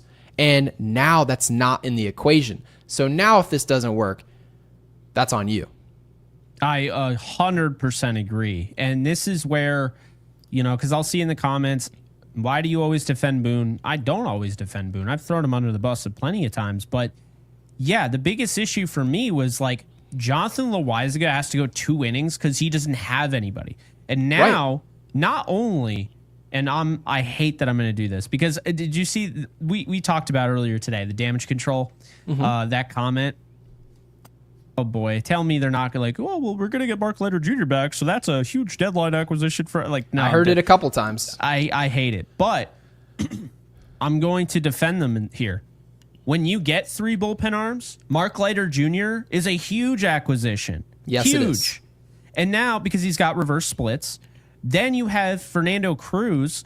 They have an embarrassment of riches as long as these guys do their job and they pitch how we're expecting them to pitch. They have an embarrassment of riches in that bullpen. They're better than they were earlier in the year. And earlier in the year, people forget, they had one of the best bullpens in baseball. I think I said at one point, this might be the best bullpen. And did they have we the also best said names? It's just not going to be a problem because we just sort of know what Matt Blake's going to do. He's going to find a way. And then we really found out, oh, hold on a second. we need to give Gordon Ramsay a ribeye steak if he's going to cook a good steak dinner. Absolutely. And that's you exactly can't what the just Yankees keep squeezing the same oranges that you've already squeezed all the juice out of. And Right. that's the thing. Like, Ian Hamilton is just, he is what he is. You know what he is, right? Tim Hill is the only lefty, and then Hedrick, of course. You got 2 lefties. But that's the only critique, I would say. But again, when you have the reverse splits that Mark Leiter Jr. has, and then, of course, you do have Yarbrough, who's also a lefty, you can start to see, okay, maybe that's why they didn't really focus so much on just we have to get a lefty and focus more on about this guy fits what we want. This guy is going to help Matt Blake. Matt Blake is going to help this guy. Let's go and get this guy instead of worrying about what, he's a righty or Not lefty. everything has to be a reclamation project. You don't just get to pick up 7 names and say, well, Matt Blake is going to perform his wizardry. Well, why don't you just bring a guy who's already excellent at his job and then give him quality coaching? What can you get then? Oh, perhaps a winner. And that's what the Yankees, unfortunately, we had to wait to the deadline for it to happen instead of the winter. But I'll digress. So at least it showed up at some point, and we're not out of the race. It's just 3.5 games. And Rich Squires, I've read this beforehand, and I will disagree. But Rich, thank you for the 10. Thank you for investing in our channel. Says, speaking of getting rid of a catcher with no path, we should have gotten rid of Austin Wells instead of Ramirez. Ramirez stats are 235, 15 homers with an ops of 734. Now, to provide a little bit more context, Austin Wells has been one of the more inconsistent players. Now, there's some context here. Austin Wells also forgot the outs just yesterday, right? He's just not looking like an overall asset, right, that you love right now. But I'm going to say this about the Yankees and major markets in general. You simply can't read too much into what you've lost. You need to pay more attention to what's coming inbound. And you have to ask yourself, do we have enough at said positions? And I'll tell you what, let's look at what Ramirez is doing. 235, 15 homers, and ops of 734. What's he doing, Jake, defensively? Is he not one of the worst catchers he's not a you've good defensive ever catcher. seen? That's actually why they traded him. Correct. So if you're going to be a team that you've got veteran arms, you bring in a Fried, you have a Rodon, right? You've got Stroman. You've got veteran guys. You're going to have a catcher back there who can't field a lick. You were looking for another Gary Sanchez. I wasn't. And by the way, Gary Sanchez was hitting 30-plus home runs, 25 to 40 homers, but horrible defense, bad blocking, right? Throwing was there. Anthony Volpe has as many home runs as Ramirez. Correct. So I'm not going to look at this and be like, oh, I wish Ramirez was a part of this team, because every team can say, Yordan Alvarez, the Dodgers can say, I really wish he was a part of the team, but they don't care. Why? Because they were able to throw players around and just win a World Series anyway. They don't even think about it. So that's where we should be. We're not going to force it and think that Ramirez being here would be a difference maker. You know what we'd be talking about if Ramirez was here? We would say, okay, in 2025, he's a huge problem, but maybe the automated strike zone will help him because his framing is horrible. His blocking is horrible, right? The throwing is horrible. We would say he's a DH, is at the end what we would say. And is 235 with 15 homers good enough to replace Giancarlo or what is about to be Aaron Judge at the designated hitter position? The answer is no. So, I'm okay with what we got at catcher. We need to be excellent elsewhere, and it's just not at that position. Yeah, I mean, I think the bigger one was Flores. I think when it's all said and done, Rafael Flores ends up having a better career than Ramirez, if I'm being honest with you. I think the Pirates did a nice job getting him, but you had to give up some. If you're not going to give up any of your top 7, you're going to have to give up your 8th. You might have to give up your 10th. You might have to give your, So they did a lot. They acquired a lot. Again, rule of thumb, make sure that you go into the season feeling good about your roster. And don't be afraid of free agency. It's not going to bite back at you. JJ Spuds here, or JJ Spuds, thank you for the membership there. We appreciate you becoming a member. All right, so let's move on to Bird. Because I'll tell you right now, Gary, this is more of the touchy one. My father sent me a laundry list of reasons why he does not like it. He hates this move. Absolutely hates it. Let it fly. B- for me. No lefty reliever. I do not like the Bird trade. I would have liked an upgrade at starter, but it wasn't a necessity for me. Really like this last minute, these last minute moves. I thought the last minute moves really. I mean, just think about it. We went from last year getting Delos meatballs at the buzzer to getting Doval. I think they gave up more for Delos meatballs than Doval. But anyway, the point being, this is Jake Bird, okay? And we've talked about him a lot on this. I have the text from my dad, and I'm going to read it. You are definitely going to have to talk me off the ledge on this Jake Bird trade. We got a guy, you and Gary, we got a guy the same age as Johnny Lasagna who doesn't have nearly the production. Even this year, he's not as good. He may have great stuff, but he's 30 years old and he's been bad at home on the road. I don't like that we gave up a top 10 prospect for him. I don't like that we're going to be using a roster spot on him with all the movement and velocity J-Lo has on his pitches. If Matt Blake couldn't turn around his command issues, what is he supposed to do with Bird in the next 2 months? I mean, if he was 24, I would at least get it long. This is a long shot speculative move that doesn't upgrade anything right now and takes away some of the trade capital we had. I disagree, and I've told him that. I think really I like this stuff. I don't think they gave up too much. I mean, Rock Reggio, I've told you, we've talked about it. He was blocked.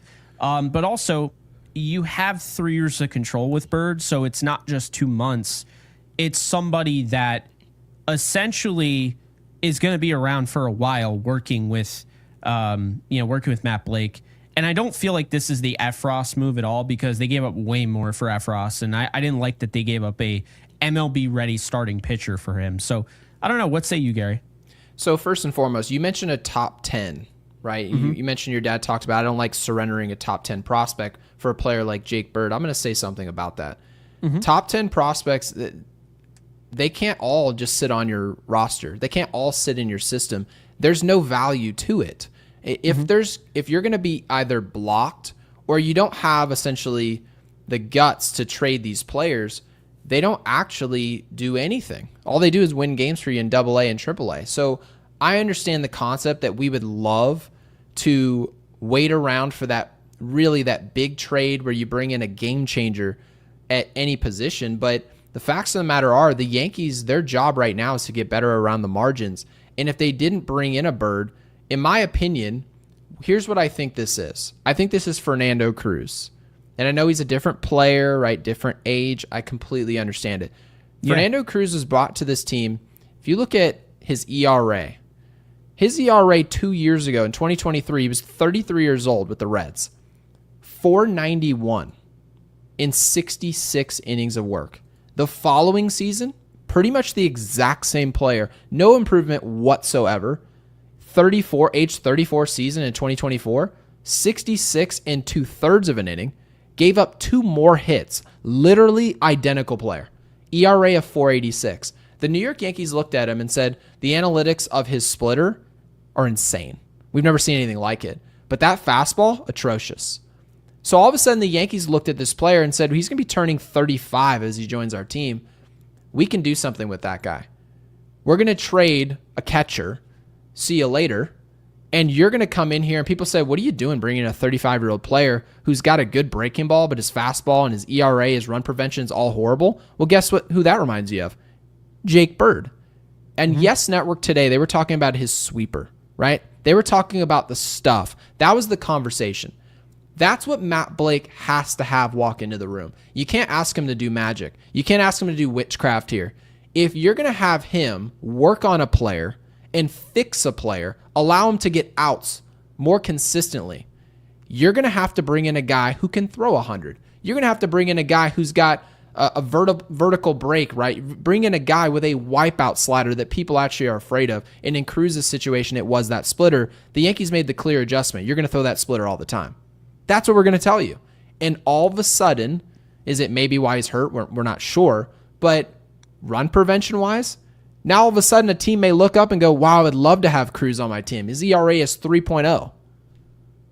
Just that simple. So just simple adjustments can make a player that much better. I love this move, and we don't all have to agree on different trades or what it'll look like, but the Yankees really getting rid of a top 10 prospect, bringing a guy in here who's not going to be asked to pitch in the ninth inning, he just won't be, there's just hardly any risk. Again, you have to look at who he's replacing. It's Johnny Lowe, right? It's Ian Hamilton. The replacements that we brought in, the margins are so wide. The Yankees are just not the same team anymore. And so that's what I'm so excited here. There's low risk, ton of control, a lot of time to fix this. I have high hopes for this. Yeah. By the way, I don't know if you remember, but Fernando Cruz, they have 3 years of control with him too. You normally don't see that with a 35-year-old, but yeah, again, I don't know if I want the control when he's 38, but it is interesting. I mean, you don't see it. Yeah. So yeah. I guess what I would ask my dad and anybody that doesn't like this move, did it get better after they got Doval? Because I really understood his point saying, look, you're going to have to get rid of somebody who is objectively just pitching better than him right now. And, you're trying to win a World Series and everything. So you're getting a objectively better player right now, taking him off the roster, replacing him with a lesser player right now for the future. But to me, you get Doval, well, Jake Bird is a guy that they're going to play the matchup game with. He's going to face righties. He's going to come in, probably see 3 batters, and he's not going to be extended this year into some crazy role. And so I think the trade of Doval makes this a better move than it was when they first made it. But that's fair. And I both liked it when they first made it. So I actually really like this move now in combination with what they already did. I don't really care about the age, Gary, because, I totally understand where my dad's coming from. But, bullpen pitchers, I mean, they pitch a long time. So, the fact that especially when you don't 29, put him in that Michael King role where he's going to be throwing 2 1/3. If he's going to be utilized, we have to look at the room.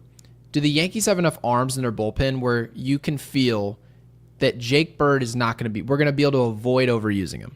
I would say yes, at least here in 2025 and 2026. Given the control that we've all just traded for, a lot of these guys we brought in, these aren't rentals. These relievers are not gone this winter. And so now I look at this team and say, okay, when I bring in a Bird, what if he doesn't fix it and become a polished player till 2026? I would say, so the hell what? He's going to be pitching the 6th. It's okay. I can deal with that. And that's what we're really working with here. So I absolutely love this. I think, is he the perfect player? Is he Duran? Does he have that type of upside? No, of course not. That's what you get what you pay for. But you have to keep in mind, top 10 prospect in someone's system, that's not a future all-star more than likely. I mean, that's probably a serviceable player at best. Yeah, and then, okay, so Doval made it better in particular. What traded him, my point with Bird is, though, that his production isn't even as good as Johnny Lowe or Hamilton. No, that is true. And it's weird, Gary, because I looked into Bird. I don't know if you were able to tune in a little bit, but I looked into Bird earlier, right? And I noticed how his home, actually better than his road numbers this year, which I was not expecting. His home splits, he has a 212 batting average against and a 542. On the road, he's giving up a 330 batting average and a 975 OPS. Why? Do you think it's almost like an overzealous correction on his pitches, how he has to throw it, maybe the depth and all of that? It's exactly why players in Colorado, it's the same thing with their offensive players. It just is. You'll see a guy hit 340, and then all of a sudden you'll say, well, what are his road numbers? Because we want to trade for this dude. He's great at short. He's great in left field. Maybe we can do something with this guy. Charlie Blackmon, for example. And you say, well, he's hitting 340 at home. Horrible on the road. So people just make the assumption that, oh, okay, well, playing on the road or any other stadium, he's dismal. That must be who he is. But they don't talk about what's the adjustment like. They just assume that it's just a clear advantage. It's not. It's just simply not. You see it time and time again. Players will go out there. I saw it in the chat earlier. I wish I had put it up on the screen earlier. Someone mentioned that it's harder to get the ball to break, and we've heard this for years now in Colorado. Breaking balls don't break the way that they should. Well, what does that tell you when you get on the road? Your release point needs to be different. The ball's not going to end up where you expect it to end up. And so that's not just an excuse to be garbage, but the Yankees are looking at this player from a tape standpoint. Not all players in terms of production, and Jake, you do this very well in the NFL. There are players, you mentioned Puka Nacua, right? This is a player that you loved coming out of college. This is someone you scouted for a while. He wasn't popping off the screen. If he was popping off the screen in terms of production, he simply would have been drafted probably in the top 5, but he wasn't. Why? Because sometimes the situation that you're in dictates your production, the way that they use. Maybe they like to run the ball. Maybe that quarterback doesn't like throwing to that side of the field. You never know. So I think Jake Bird in this situation, is he going to be some lights out closer for us 4 years from now? No. But will he be someone that we can rely on maybe 2 or 3 years down the road? Yeah, I do. So I have no doubt in my mind. I just think this is one of those situations where 2 years from now, people are going to just kind of forget about this and say, hey, Jake Bird is just a solid guy for the Yankees, and we're going to forget how this started. You know who he's actually replacing? Who's he replacing? They haven't had this guy all year. Jake Cousins. They were really excited about Jake Cousins. He had to get Tommy John. That's what he's replacing. He's going to give him that sweeper that Jake, we kept talking about it, the crazy break that he had on that. Yeah. That is who this player is. And people forget when Jake Cousins was healthy and he was on, he was dominant. He struck out 3 guys every single time he showed up. It was like he was just a freaking strikeout machine. It's when he started dealing with some arm issues and what have you. And that's, of course, always been his issue. And I like that this is brought up as well in our comment section. BG says one other thing to note, right? Jake Bird still has a couple of years, still has a couple options left if he needs fixing. Now, the Yankees don't necessarily love to use their options. Anthony Volpe has about 50 of them. They never used one of them. Has them, by the way. So if they run out of spots, they can just kind of send him down. Because we'll get to that, but that's going to be interesting also when Judge comes back. And it's going to be interesting with this bullpen because, Gary, pick 8 guys. Who are your 8? Because, you got Devin Williams, you got Luke Weaver, you got David Bednar, Camilo Doval. Now you got Jake Bird, Tim Hill, Jonathan Loaizaga, Ian Hamilton's in AAA.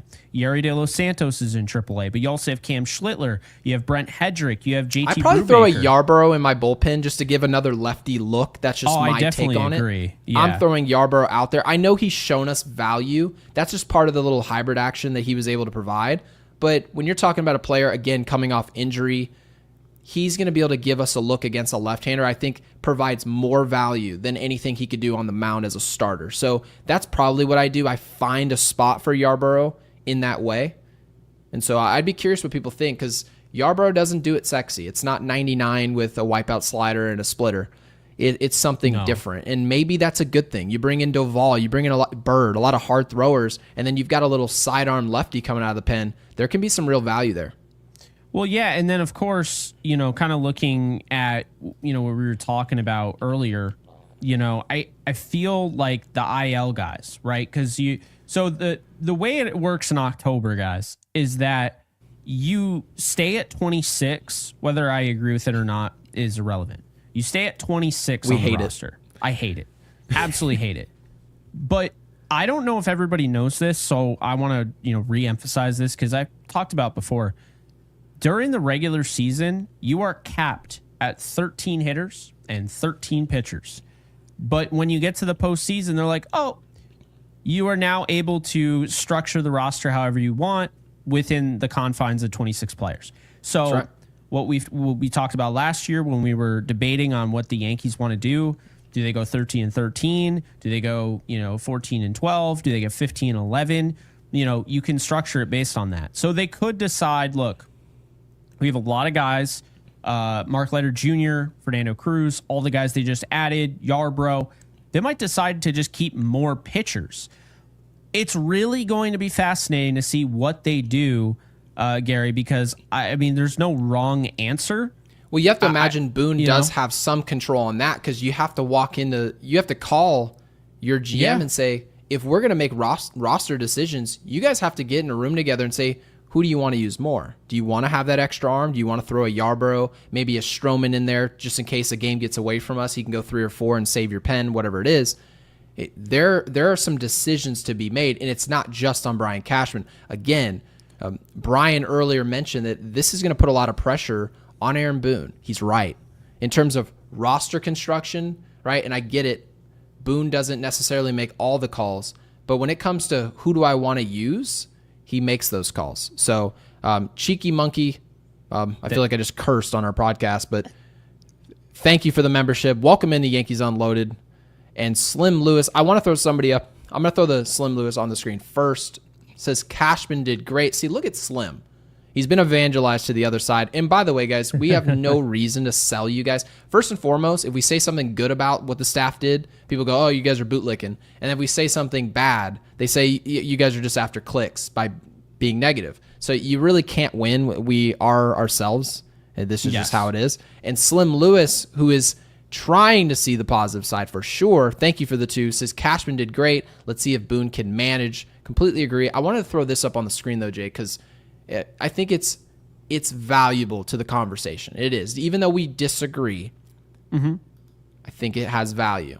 So Frank Cloud, love the selfie there, says, giving up Reggio for a reliever who is mid, who wasn't even needed, is a bad trade. No need to defend it.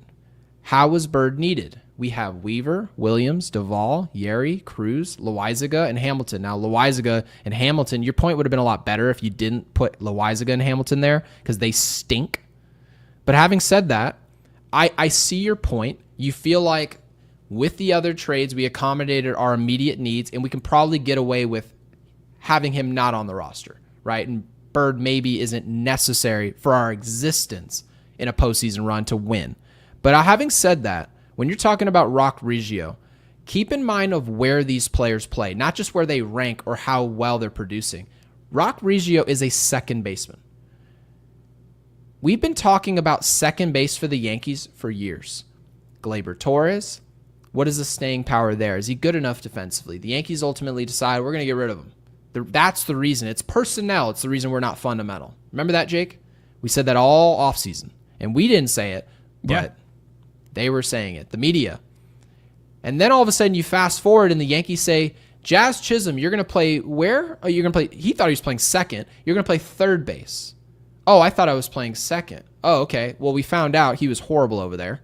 Yeah, his shoulder, he was battling injuries. He was not holding up at third base. The Yankees, thankfully, pulled the plug on it, threw him over to second base. Jazz has been really good over at second base since. So, and then also Jazz has been pretty good offensively over there as well. And so you say, all right, well, if Jazz Chisholm's staying at second base, where's Rock Reggio playing? You just traded for a third baseman in Ryan McMahon, who's under 3 years of control. He's going to be on this team for years. Rock Reggio's not moving from second base to shortstop. That's not happening. If he could do that, he would just be playing short right now. And where else is he going to play? He's really, in the end, he's a 5'9", 180-pound utility player who's probably going to hit. But that's not what the Yankees need. The team need. Rock Reggio is not necessary for our organization. So he may be ranked in our top 10, but he's not that valuable to our team. And thus, that's why you saw his name in the trade market. Yeah, and also keep in mind, they just got Jeff Kent's son, who's like literally a carbon copy of Rock Reggio. Right. So, I mean, I also don't feel like enough people factor in the draft. Because, I mean, Dax is going to be in the top 20 when they update it, you know? And that's the thing. You're trading these guys out, but some of them were Rule 5 anyway, so you would have lost them because you weren't going to put them on the 40. And then also some of these guys, you know, you're going to replenish with your draft picks you've already drafted. So that will come out probably mid-August, Gary, you know, when they update, you know, the top 30. But I always like when they do that. It's fun because you get to see. We saw it with Ben Hess. Ben Hess actually just flew up the rankings, which I think we sort of expected. Yeah, you really expect, especially the players that aren't coming out of high school, you can really get a read because that's the difficult part. Everyone's like, oh, I really believe in this kid. I'm like, oh, who is it? And they read me some 19-year-old. I'm like, all right, well, they did this with Jason Dominguez when he was 16. I'm like, I don't give a rip about Jason Dominguez when he's 16 years old. This is ridiculous. Yeah, so that's the thing. It's like Dax Kilby will be up there. And, of course, you know, I think he's 18. So he'll be up there and it'll say something like ETA 2030, 2031, something crazy like that. Yeah, by the time he's going to be up in the big leagues around the time GTA is released. Kate is who ridiculous. I was thinking of, by the way. Their 3rd round pick. He's Who's 21. Caden Kent. Oh, we're high on him. Yes. Yes, we like him. Actually, our projection was fringe starting second baseman / util option. So, dude, I love Rock Reggio, okay? I love him. I am rooting so hard for the guy. But he was blocked. And I also love Jazz Chisholm. And I want Jazz Chisholm to, be the second baseman for good. I mean, technically, I would start him at short, but that's neither here nor there. But the point being is I love Jazz Chisholm, and so it's like, where was Rock Reggio going to be? You can't be upset like, oh, he's not on our bench. That sucks. Like, Cabrera, to me, when he comes back next year, Oswaldo Cabrera will have a chance to fight for a job on the bench. That's a really good bench player. Really good. Well, so if you said that if Rock Reggio, let's just say he was called up right now, right? Mm-hmm.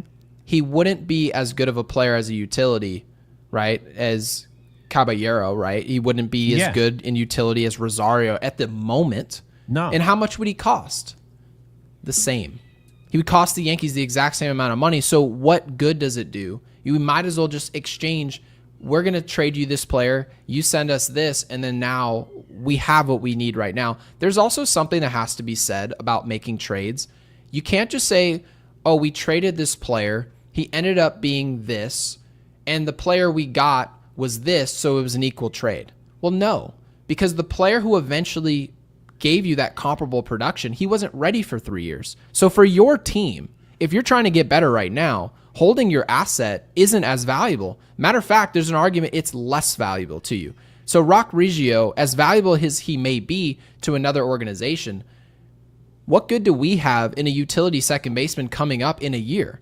We don't have that need. It's not available to us. It doesn't make sense. And Brian says, Jake, thank you for the 5. Says, Jake, I need your information from you coming out for the Rams versus Bucks game in November. So obviously a football fan there. Yeah.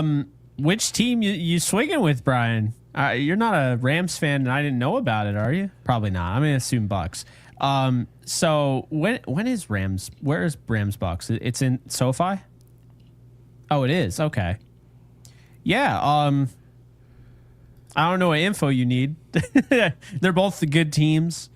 You'll have to specify. I'm not really sure, Brian, but appreciate the super.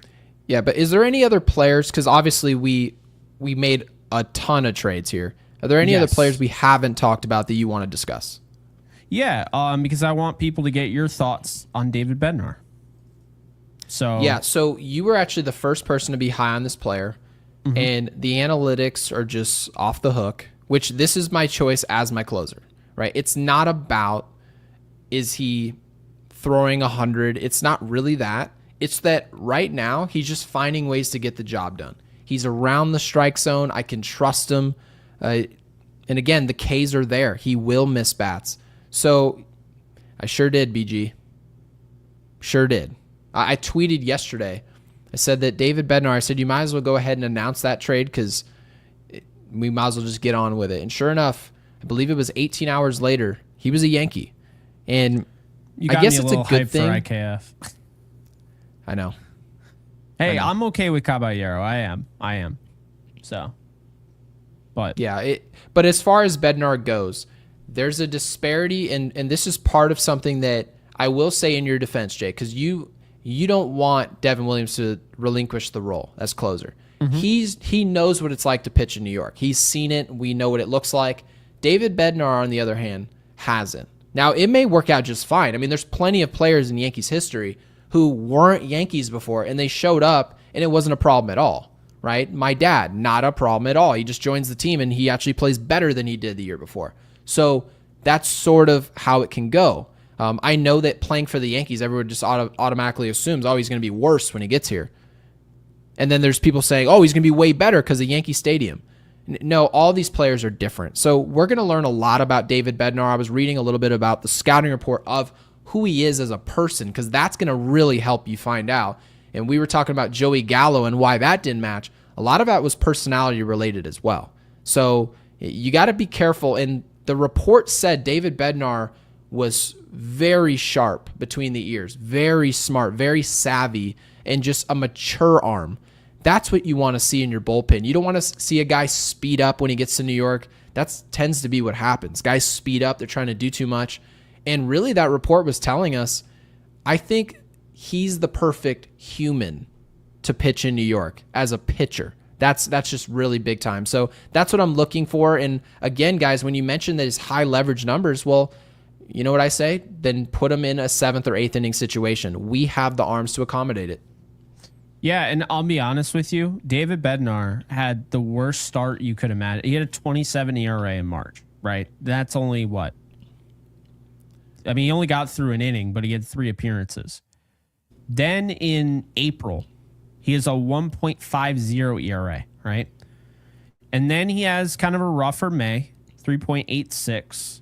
Then he has a 0 ERA in 10 innings in June, 9 1/3 in July, 0.96 ERA. So he's pitching very well right now. So he's on a heater. And he's on a heater. And this is somebody who is pitching in an environment where they're putting him out there, Gary, just to get him work. Like he's not coming in every single time in save situations because they're not going to use him if they don't put him in there because it's the Pirates. That makes a lot of sense. So I saw somebody in the comments saying he doesn't really get in high leverage situations with the Pirates. Is there a such thing as high leverage in Pittsburgh? You may be in a save situation, 1-run game. Is anyone nervous at that stadium? We could lose this game. We're down 20 games in the division. Who gives a rip? I'm pitching for myself. So yeah, I just think it's a bit ridiculous. It is. There was a super I wanted to throw, not a super, but it was a comment. I did see Bednar's durable, by the way. He's had 293 games pitched, 42 a year. So he's durable. That's what you like to see. And Michael R., who recently became a member here at Yankees Unloaded, so thank you for doing so. And we're going to throw you up on the screen. It says, Bednar made negative comments about playing in New York. I'm going to say something about comments or just in general the consumption of wanting to pitch here. Because I think it's so overblown. The idea that everyone has to be like, I had a Jeter poster in my room and I'm from New Jersey and I went to high school right in the Bronx. Guys, a player was just inducted in the Baseball Hall of Fame days ago. And CC Sabathia, CC was on record saying, I want to pitch anywhere. I don't want to pitch New York. I don't want to play for the Yankees at all. And he had to be talked into doing it. That's how much he didn't want to play for us. He lives in New York to this day. That's how much he loved it. So this idea that Vladdy Jr. had this to say, he can't be a Yankee. Bednar had this to say, and it maybe means anything. It means nothing. Your fondness for a team before you join them doesn't mean a rip. Show me guys who perform and can be accountable. That's the only prerequisite to joining this team. Yeah, I honestly kind of overlooked the Bednar split in a sense. Katie Sharp did a really nice job on this. He has a .39 ERA in 24 games since May 24th. It's the second lowest ERA over that span among all pitchers, minimum of 20 innings pitched in the entire league. So that is why it cost the way it did. That's why you had to give up Rafael Flores. The Pirates sold high on Bednar. He's had a higher, in my opinion, he's had higher stock in the past. Like he's definitely been he's been better, or at least more known, I think is the way to put it. But no, he's been really good. And Drew Thorpe brings up he was dealing with it's a hamstring to start the year. So, and by the way, it's apparently Drew is also talking about the Mets, which makes sense because he's also. I mean, he also could just say he flat out hates both New York teams. It wouldn't matter. The fact of the matter is, when you walk through the door, what type of professional are you? What type of professional are you, right? Giancarlo Stanton, for example, right? He never said he hated the Yankees, nothing like that. But what really matters about his personality, I think we all love his personality for New York. He just gets behind the mic and say, you know what? I was garbage. Yeah. That was horrible. Absolutely pathetic. And I need to be better, and I will be better. And guess what? The time when you need players to be accountable, October, guess who plays the best baseball on the Yankees? It's not Aaron Judge. It's not DJ LeMahieu. It's not anybody else on our roster. It's not Garrett Cole. It is Giancarlo Stanton. It just so happens the most accountable person. So now they're not chopped liver in October, but you get the gist. It's about what do you have between the ears? How many, like, what are the guts like? And so I want to see when I look at that scouting report and they say, yeah, David Bednar, he's a gamer. He's somebody who's going to rise to the occasion. Well, I want to challenge that a little bit. I'm not just going to believe it and say he's going to be Mariano, but he hasn't been in any high leverage in Pittsburgh. So I want to see that tested in New York, and maybe he can succeed at that. So I'm definitely excited about what he can do. Again, it's not 100. It's not. But that pitch mix also, Jake, is wild because I'm looking at a four-seam, a curveball, and a splitter.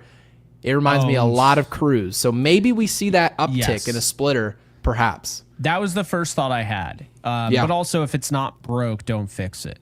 I also want to say this. I wasn't going to do it.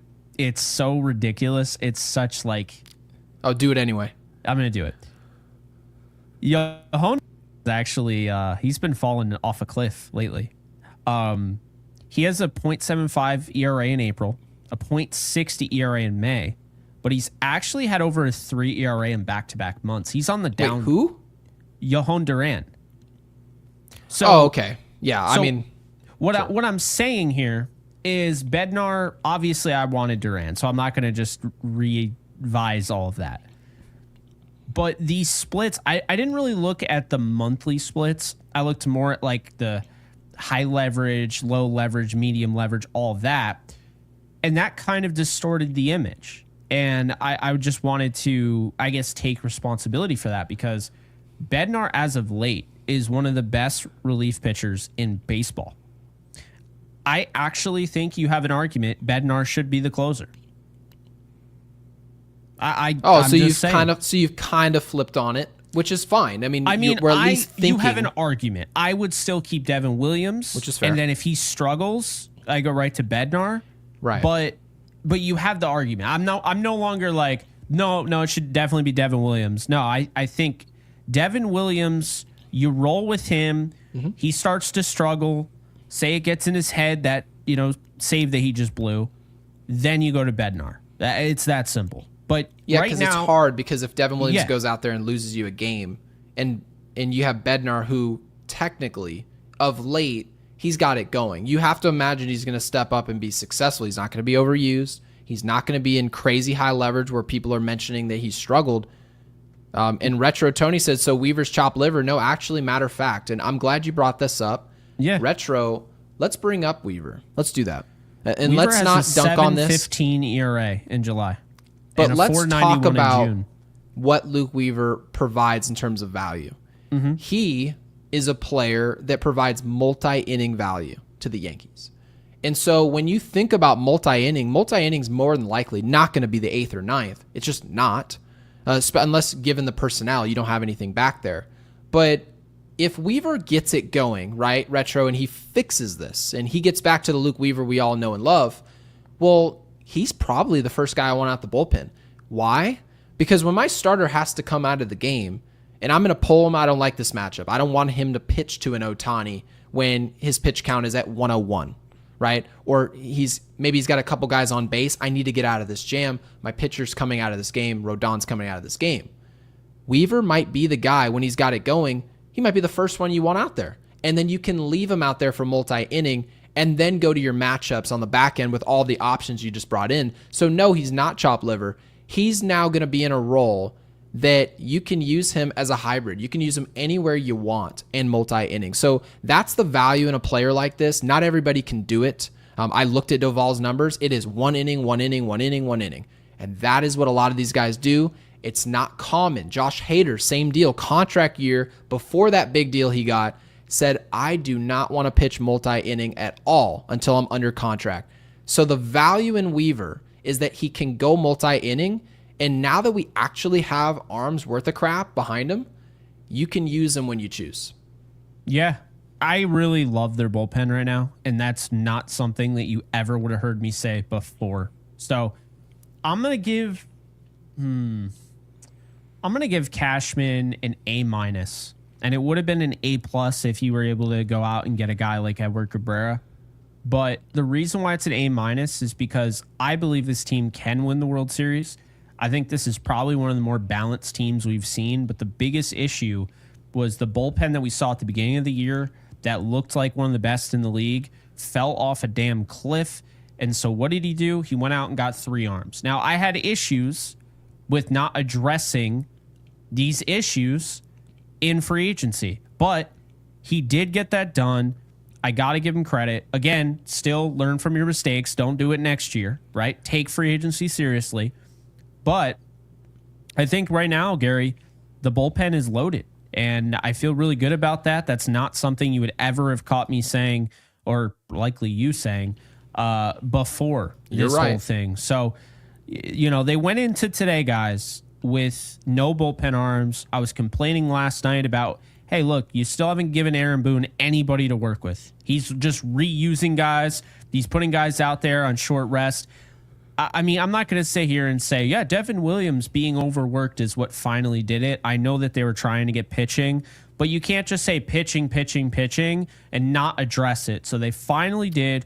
They went out and got 3 arms. And like I said, Gary, them getting Doval not only makes the bird move good, but it also better. But it also means you don't have to get another starter because Cam Schlittler can go in the bullpen or something along those lines. So A minus. They didn't have to do a ton. And honestly, I know people wanted Mason Miller. I think this makes the Yankees better now because they were able to focus on getting multiple guys that are quality instead of just getting one dynamic player. But That's also, it makes them better for the winter. Now, they have some of the... I mean, think about this. Everyone just emptied... you just had the Padres trade away the Leo third DeVries. Come on. I mean, they just traded away their 3rd prospect in baseball. The 3rd overall prospect in all of the major leagues. Now, the Padres just kind of emptied their war chest. The Yankees didn't. So if Which could be fine. If they win, nobody's going to care that you got rid of the 3rd. That player could turn into a Hall of Famer if the Padres win the World Series in 2025. Best 100%. move ever. Best move ever. As you've brought up, every year, and we heard this from people that we brought on, every year there's always like some star that just becomes available. And the Yankees right now would be the favorite for them, in my opinion. They have 7 guys that anybody would covet. Can I ask you a question about, because I want to ask you a question about that Cubs trade, right? We're not going to go down the rabbit hole, but I want to ask you, who won the trade between the Cubs and the Yankees? But you don't say what you think I want you to say. Actually give your honest answer, and I want our audience to tell me what they think. Who won the trade between the Cubs and the Yankees? Was it the Yankees who traded away a rental year of Aroldis Chapman, or was it the Cubs who received, right? They sent Gleyber Torres. Who won that trade? That's my honest answer, because I heard Michael Kay talking about this premise, and he was saying, well, you got rid of a rental player, and you got a player who was with you for years, and there was a ton of production there. And then they sort of talked about it like, well, if you get this much production worth X amount of dollars for your organization, then perhaps in terms of in a vacuum, you won the trade, and to which I completely disagree. I think the Chicago Cubs won the trade easily because your job as an organization is to win. This year, that's your job. Now, GMs and owners seem to think that it's their job to have the best shot possible while also maintaining as much flexibility and high baseline, 2026 all the way to 2030. We want a high baseline, but if you're always going to make decisions because of what could happen in the future, you may be making the wrong decision in the present. And that's why I look at that Padres trade and say, if they win the World Series in 2025, who gives a crap how good that player is that they traded? They're going for it. And I'm going to tell you guys, before I get to the super chat from Mo, because Mo, thank you for being here, of course. Thank you. I'm going to tell you the teams I think have a chance, not who I think is going to win the World Series, a chance to win the World Series. Do I genuinely believe Toronto can win the World Series? Personally, I don't. I think the New York Yankees are the only team who has a shot in hell. Okay. And this chance doesn't have to be high. It could be 5%, right? And I don't think the Yankees' chance to win the World Series is particularly high, but I think they've got a shot.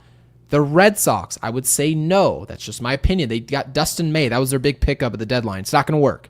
Tampa, no. Baltimore. Detroit is the only team in the Central I can see winning the World Series. That's it. Houston and Seattle, I think those two teams have a shot in hell, right?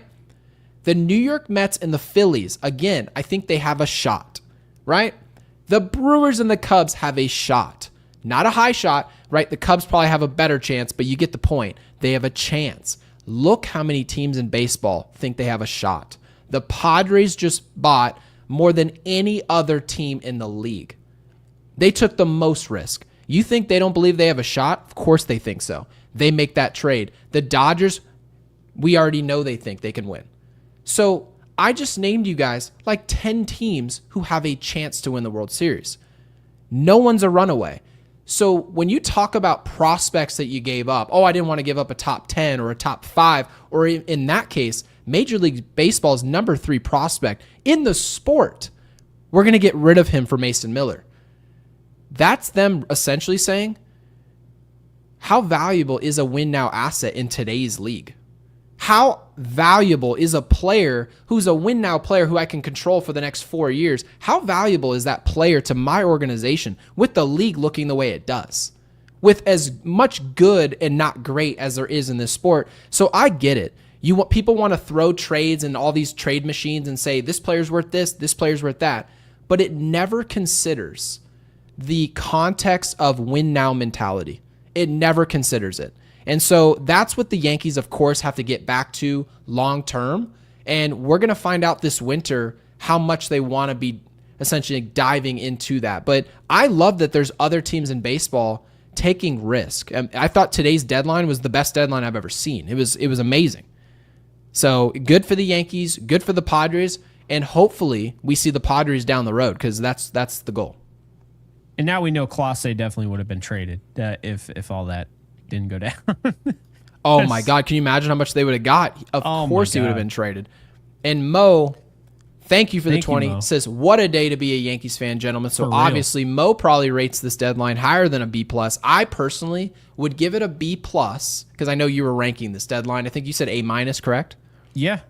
I'm going to give it a B+, but it can extend to an A dependent on the flex of what happens in the winter. If they use their ability to hold on to their key assets all the way to the winter and they utilize those assets the way that I hope that they would, now this deadline becomes deadly. So I'm very interested to see how this plays out. But of course, the most important thing right now is what these players do, what Matt Blake does with this group. It should be great.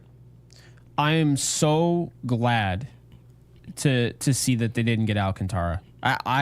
That would have been such a disappointment if they traded a lot of prospects for Alcantara. So should I return that Sandy Alcantara fathead I was going to send you for your birthday this year? Yes, definitely return it. Burn it too. Okay. Burn and return. No, I just, wouldn't have liked it at all. That's just, my take on that. We've had David Bednar up there long enough. But no, I think, I said A-, I think it was A-. I really like what Brian Cashman did. I have my issues with him. I pretty much always will. He's incredibly frustrating. But one thing you said was he is able to work within the margins at not a good level, not a great level, an elite level. He's able to find these guys. He's able to go out and get a Didi Gregorius. He's able to go out and find, a David Bednar and Fernando Cruz. And, he turned Jose Trevino into Fernando Cruz. So, he went out and got Cody Bellinger, and say what you will. Like, he's like, all right, hey, Hal, can we eat this money? Cool. Okay. They want Cody Potee. Is that cool? Yeah. Okay. Yeah. There you go.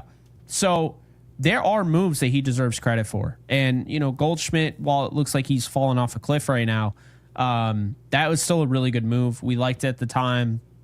And I still think he can turn it around. I think Goldschmidt's kind of reverted back to the entire point of Goldschmidt is veteran presence. October is going to be the name of the game for him. I think he is going to be important in October. Rule him out, say DFA him all you want. I'm telling you, he is going to be big in October. But Gary, they have a lot of pieces. This is one of the more balanced teams that we've seen from the Yankees. just from top to bottom. You got Austin Wells now solidified as your catcher. Now we know. And they're basically, today should be Austin Wells getting a little bit of a sigh of relief, but also like, hey, look, step up. You got to figure this out. Ben Rice, we're trusting you. He started at catcher, but we're trusting you. You're going to be our first baseman in the future. These guys easily could have been traded, and I get it. People are saying Ben Rice. Well, why would I get rid of him? They would have gotten Joe Ryan easily if they included Ben Rice. You could have justified trading. There are a lot of players on our big league roster. Now, I'm not telling you should have traded Jason Dominguez, but the Yankees easily could have been like, Kyle Tucker's about to be a free agent. There's big-time relievers and big-time starters out there to be had. I can just ship you out. I don't love your defense. They could have talked themselves into that. Ben Rice, his position is going to be catcher, right? And they may say, I don't really want a bat back there as a catcher. I want someone who's more defense related, right? I want someone who's more focused on the defensive end. They could have shipped him out of there, right? The analytics suggest Ben Rice is a much better player than the production, right? They could have traded him. So now that we get past the deadline, maybe there'll be an exhale there. I have no idea. But my personal take on Ben Rice is that Paul Goldschmidt has had somewhat of a regression here. And the defense, I saw it in the chat earlier, and I want to bring that to the surface. The defense hasn't been as good as we thought from Paul Goldschmidt. It's not horrible. It's not. But it's not elite. So you have a better chance to justify Ben Rice being out there every day and seeing his development before your eyes. That's what I want to see. And if you see a left-hander and you don't want to see Ben Rice in that matchup, then certainly you can bring Paul Goldschmidt off the bench and he'll be ready to play as a veteran.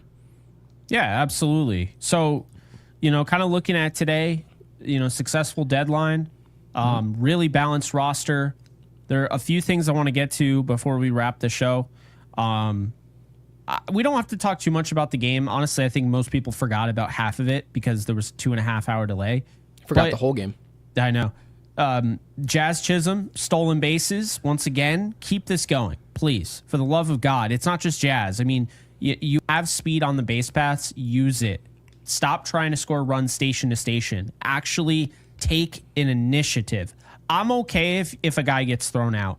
I would rather have that than just have them sitting there and just waiting, right? Yeah, and if he has an injury, by the way, we thought he was stopping. He wasn't going to run anymore because he wanted to preserve his health. Well, when you bring in guys like a Rosario, right, Caballero, you don't have to do it. Like, do we want you to get hurt? Of course not. You're the best option. But this is part of the beauty in having a bench and guys who know they're bench guys.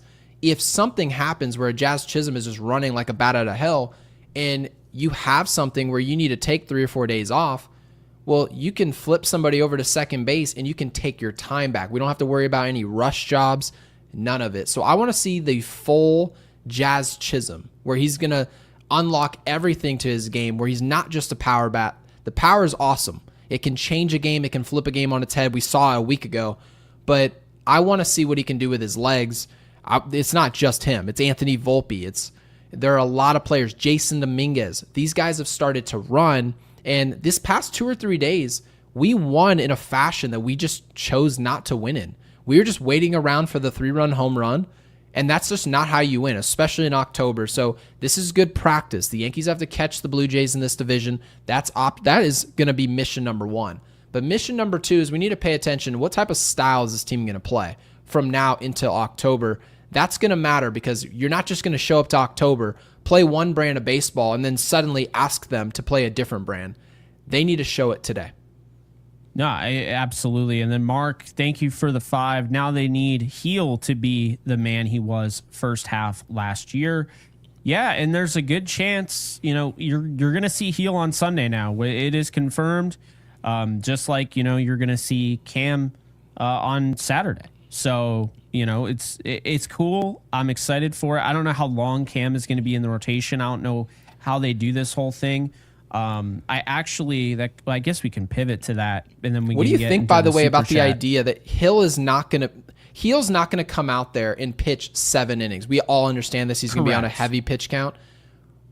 Who do you think is going to be the first guy out there? Because you're talking about maybe coming out of the game. Is that a role maybe you can trust? Well, you said Sunday. That's the issue with it.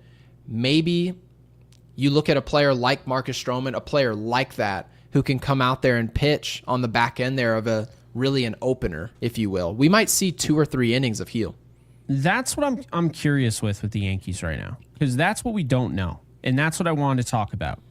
With Marcus Stroman, this is a guy that this year, he's had some good moments. He has. And it's been a little bit of a surprise. Only gave up 1 run against Atlanta, gave up 2 runs against Seattle, gave up 3 against the Mets, right? He's given you 5 to 6 innings, had a kind of a rough outing against Philly, and then today he comes away with the win. The question is, truthfully, the win. Yeah, I don't know how, but he came away with the win. Yeah, the starting pitcher wins are just pointless. Yeah, he did give up 4 today as well. But Stroman, I don't think, and this is where the Yankees have to make the tough decision, but I also don't think it's that tough. Stroman has been okay and has had his moments, but Stroman, I feel like the idea that you're going to pitch him over a Cam Schlittler and you're going to move Cam to the bullpen because you have Marcus Stroman in the rotation, I think is absolutely ludicrous. That seems wild. And the idea that Stroman just says, I'm a starter, and so you can't move him to the bullpen, or if he doesn't want to. Look, there was a guy by the name of Aroldis Chapman. We all liked him. Then, of course, he had his moments, and a lot of people didn't like him. But I remember Chapman was pitching well, and then he didn't like how he was utilized at the end of the year. And you know what Boone said? Okay, you're not on our postseason roster. That was it. That was the end of the story, okay? Aroldis Chapman has accomplished way more in pinstripes than Stroman has. Yeah, you tell them what they're going to do, and that should be how it goes. I don't care what a player wants to do. I mean, this is the same deal. I mean, you have you have your parents, right? They tell you to take out the trash. Well, if you don't take out the trash, they don't say the kid sucks. They say that it's bad parenting. This kid, that's what they say. And so you have to now force them to do what you want. That's how it goes. Exactly. That's the dynamic. And so the Yankees were getting caught up in, hey, so Marcus, well, what do you want to do? Do you want to, mind you, they didn't tell us this, but that's clearly what they were doing. They were just like, hey, we want to put him in the bullpen. He's like, I'm not a bullpen guy. And what did they do? They put him right in the rotation. So we're not here to argue about where he's at here, but the premise of it is that the Yankees should tell their players exactly what they're going to do, and they should listen. That should go for the same thing with, I was very consistent across the board. Rafael Devers didn't want to play first base for the Boston Red Sox. He's traded to the San Francisco Giants, and all of a sudden, he's got a nice broken-in first base glove to play for the Giants, right? Why is that happening? Well, one organization is going to tell him, we don't really give a rip what you think. You're playing first base. The other organization is like, so what do you want to do? It's just nonsense. It shouldn't happen. So I agree with you. I think the premise of it, Cam Schlittler has shown way too much potential, right? The results aren't polished. It's not a finished product. We all understand this. But is that Cam Schlittler that you're getting? Would he have been better today than a Marcus Stroman? I think the answer is yes. He's got better stuff. The Yankees, Matt Blake, have more to work with. I think what you're doing by putting him in the bullpen, and we asked Jabba this, what would you do with Cam Schlittler? You asked him this, Jake. And he said putting a young player from the starting rotation, and he dealt with it, and just throwing him out to the bullpen, and then you're going to yo-yo him back and say, wait a minute, we need a 5 next year. It's not the best thing for you to do. If that's the way you're going to do it, you might as well have traded him. So I think Cam Schlittler, the best thing for his development, the best thing for Aaron Boone and this team is to shift Marcus Stroman out of the rotation and just agree he's been serviceable enough in the role that he's done so far. He's been better than we expected, and we just accept it, and then we move on with it. Yeah, I honestly would DFA Marcus Stroman. It's gotten to the point where I don't think he's bad. I don't. I agree. But now there's too many cooks in the kitchen. And they were already trying to get another starter. This is perfect, yeah. So I agree.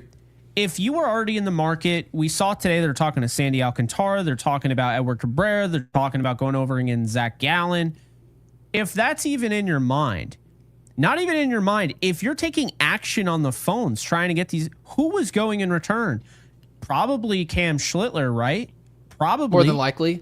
Or it was Or a Cunningham. It was Warren. someone in the same exact role as Cam Schlittler. Even still, let's just say you move Cam, you still have too many guys.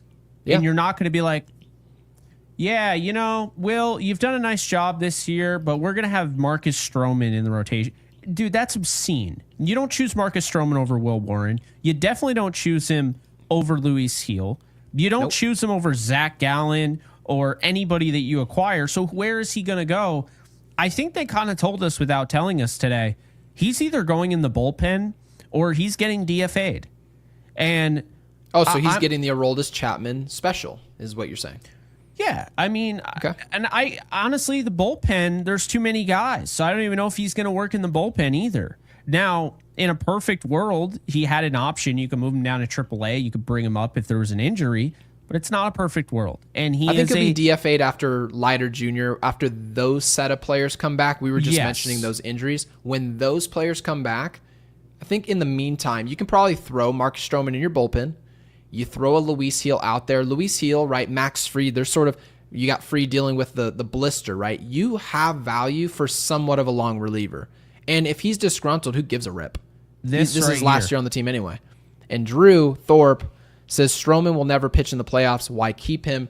It's more so about if you're in a case of an emergency. If Luis Heel's on a pitch count and he's out of the game in 35, 40 pitches, or he has a 30-pitch first inning and the Yankees are like, hold on a second, this is getting out of control. We're going to take him off the mound.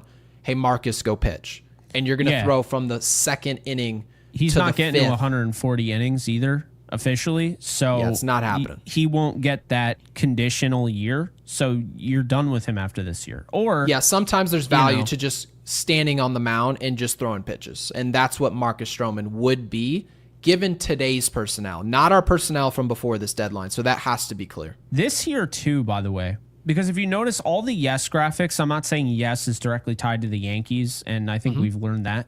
But Yarbrough, for instance, all the graphics do not have Yarbrough in the bullpen. They never do. If you notice that, they don't. I haven't view him as a seen one of bullpen him guy in it. anymore. I honestly forget about him. I do. Yeah. Yarbrough, if they're looking at him as a starter, then Stroman is getting DFA'd. There's no other room. There's no room for him. And you can't tell me, oh, well, we'll just send down Cam Schlittler. Because what you're saying is, this is annoying, but just do what makes sense, because even though he's a better player, it just works out because he has options. That tells me you're not putting the best 26 out there. That's when I get annoyed.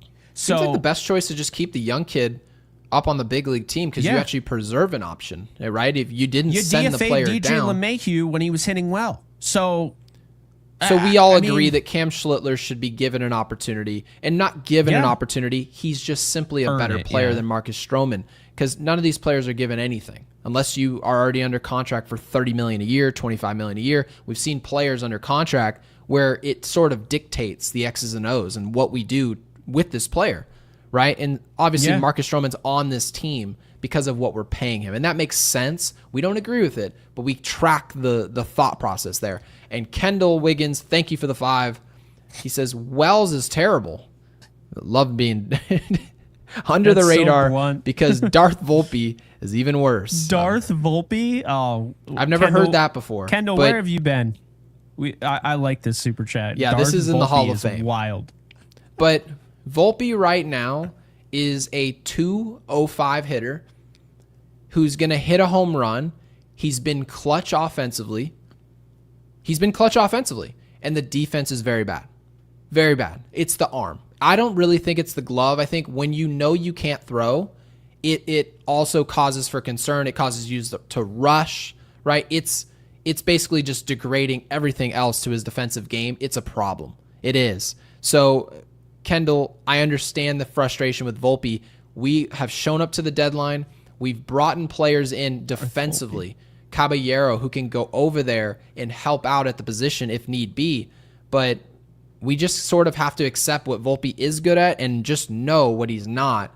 And when a ball's hit to him in the 8th or later, go ahead and squeeze those butt cheeks, because just know we have no idea where the hell that baseball is going. But thank you again for investing in the Yankees Unloaded. In the dirt. In the dirt, and it's a matter if it's scooped or not. So we should just give the first baseman a shovel at this point. Jordan Richard, thank you for the 5. Welcome back. Love that picture, by the way. It's nice. Says, How do you guys feel about the Yankees always trading the wrong catchers? We traded Rafael Flores. Jake, you brought this up earlier. That was doing great in AA and AAA. Couldn't care less. Just out of the standpoint of position. Am I worried about catcher? No. I'm just They can not. also go out and do what they did, the opposite of Narvaez. They can actually take one of their bullpen, or not bullpen, one of their pitching prospects. Right. And they do this all the time. Remember they drafted a first round shortstop in Trey Sweeney, and they're like, well, this dude's blocked to the 10th power. He's never coming up here. So they traded him away, and they went out and they got Caleb Ferguson and another dude, Gonzalez, last year. So, yeah, there's always ways to get around it, you know, and I think that's kind of the misconception.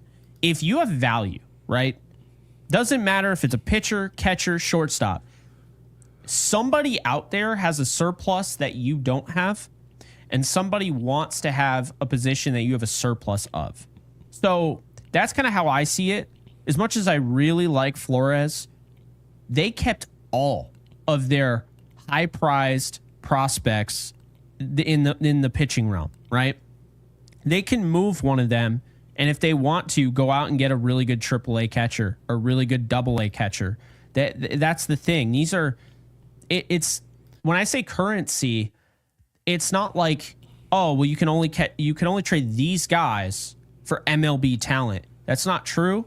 And we saw it. Narvaez barely played in the MLB. He netted the Yankees. Elmer Rodriguez Cruz. That dude, I would not be surprised if he ends up being a stud. That reminds me of the Rams, though, as well, right? And you've covered this team for years now, and this makes sense. They're not correct, but it makes sense why they think this.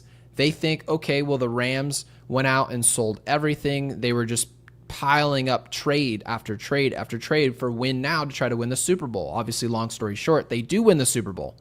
And then all of a sudden, as you go in a year or two later, people sort of look at the Rams. If they see any sign of struggling, they say, oh, well, they're not going to have the assets at all to fix this problem.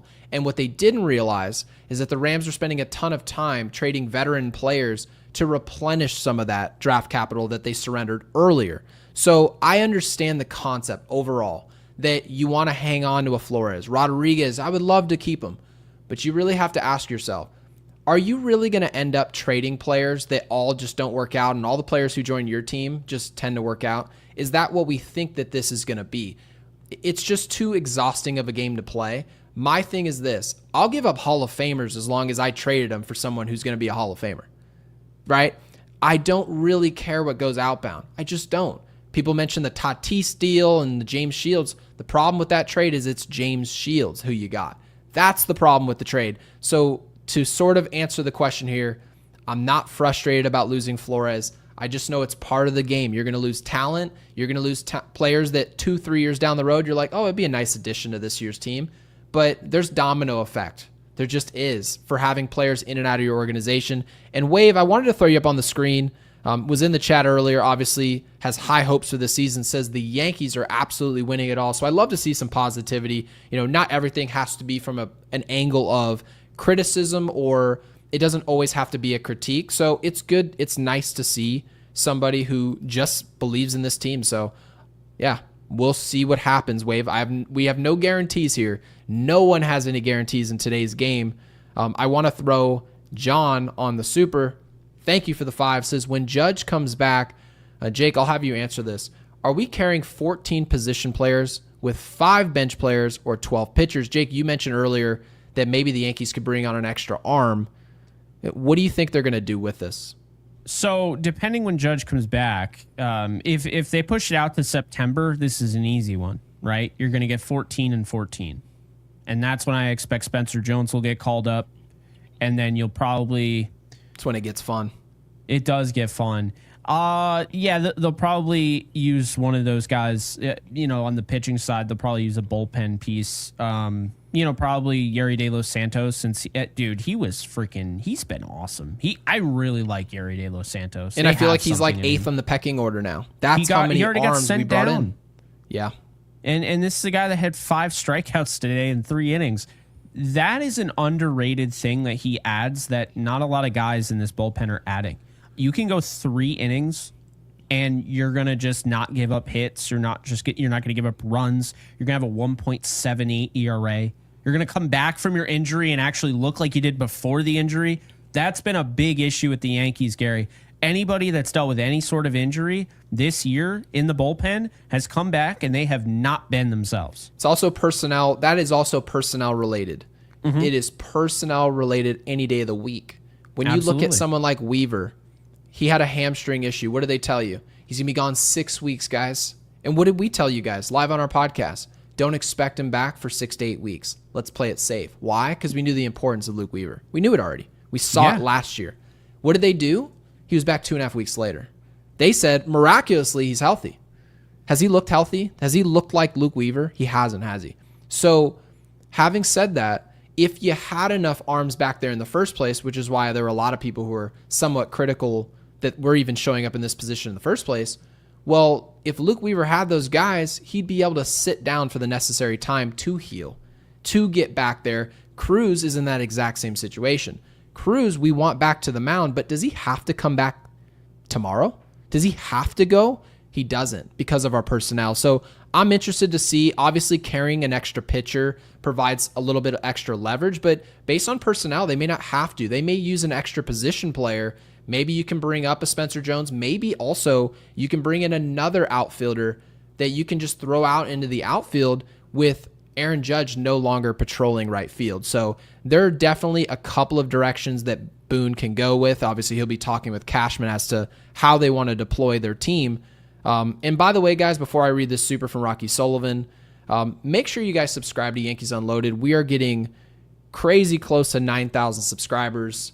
I mean, it's crazy to me. I actually just posted a picture today on Facebook that this time last year we were at 2,000, I think it was 64 subscribers, and now we have like 8 to 10x the viewership. Our audience has been superb. I mean, we've had over 700 people in here for almost 2 hours. And Rocky Sullivan, so thank you guys. If we're giving away that Yankees jersey for any subscriber, make sure to smash that subscribe button. Rocky Sullivan with the 10, also a member here at Yankees Unloaded, says, guys, I just logged in. Not sure how much I missed. Not much, just only 2 hours and 6 minutes.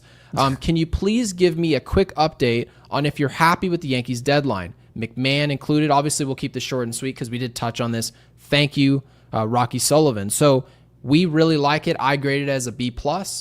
Jake graded it as an A-. And my thing was you were able to acquire all of these assets. You said pitching. They got exactly that, exactly what they said. They maybe didn't go big game hunting on a Mason Miller or a Duran, but Jake sort of introduced the idea that maybe a Bednar is pitching better. He's the hotter pitcher of late. Maybe it's the best move for a win now type of situation. And of course, we have control of all these players. This is a very good deadline. This is very strong.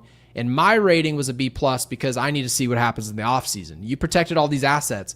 Go use some of those assets that you kept and either call them up or deal them in a mega trade this winter if it's available.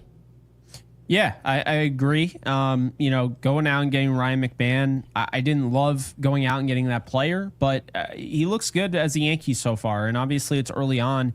You get 2 years of control. So if he ends up being like Chase Headley, which it looks like that's kind of the player he's going to be, a guy that can be like kind of a doubles hitter, a guy that can come through in the clutch, work some walks here and there. Ryan McMahon has 2 years of control if it works out. Bednar has another year. Rosario and Slater are rentals, but they're part of a bigger thing here. Your effort is trying to win a World Series, and those are guys that basically expand your bench past just, we have guys on our bench that can help. No, you have guys on your bench that know their role. They have specific roles, and these guys can really help, especially in October. Camilo Doval has 2 years of control. Love that pickup. That to go from, and again, this is how you got to look at it. Last year's buzzer beater was Eniel De Los Santos. He gave up 8 runs in a game, and we called him De Los Meatballs. We were actually being DM'd about how bad that trade was the second we made it. And they're like, listen, we don't care what you gave up. That player right there that you got, horrible. And I didn't know anything about him, to be fair. It was awful. But then this year they go out and get Camilo Duvall, who has a lot of experience closing games, so he can also close in a pinch. He's got 2 more years of control. Really good player, and as good as he is, we think he can be a lot better with Matt Blake's tutelage. And then Jose Caballero, you got 4 more years of control with him, can be kind of your Miguel Cairo, albeit not the 290 batting average. But, this is a player that can play all over the field except for first and catcher, which is really, really good versatility. He knows his role as well. He's a guy that's going to be a bench guy. He can come in a pinch. He can be a defensive replacement. And he could be a defensive replacement for Volpe. If you want to put, and Gary brought this up, if you want to put Rosario or Slater in to pinch hit against a lefty, because they're absolutely crushing lefties, but you don't want to leave Rosario in for defense, now Caballero can come in. So a lot of control there, 4 years. Jake Bird, you get 3 years of control. He can be like your Jake Cousins. And then you get Wilberson De Pena, who we'll probably never see, but you turned Oswald Peraza and you kind of reset the clock on him, and you went out and got an outfielder who they clearly did enough scouting on to go out and want him. So those 3 years, really by the way, deadline. of control with Jake Bird, your dad's either going to be wildly wrong on the player, or he's going to be telling us for 3 years how bad this deal was. So we're going to find out. Yeah, it's either going to look amazing or it's going to be like me with Joey Gallo, which he also agrees with me on Joey Gallo, but he did. Yeah. Yeah. So let's get to this last super with Apex, and then we'll wrap up the show. Apex, thank you for the 2. Also a mod here, so thank you for doing so and keeping the bums out of our chat. Says, with these ads, Stanton's role in 2026, what is it? Well, I don't know where it could possibly be unless Judge moves to first base and then you're sort of reopening that DH role. But so that's my answer and a short answer. But I'm going to also say this. I don't really care. I don't care what anybody's doing in 2026 because we haven't won a World Series in 16 years. I think it's fair of me to say that looking at the future for the Yankees, and mind you, if it's a prospect, Spencer Jones, Jason Dominguez, like furthering his development, I think that makes sense. But to look at 2026 and beyond for this organization, as much as they tell us, the only thing we care about is winning. We need to win this year. And then we focus on next year. Well, they don't really move like that. So I'm going to focus on what's supposed to be focused on, and it's 2025. We've got a shot in hell now. Now we've got a chance. So if we go win a World Series, they can throw Giancarlo at shortstop next year. I do not care.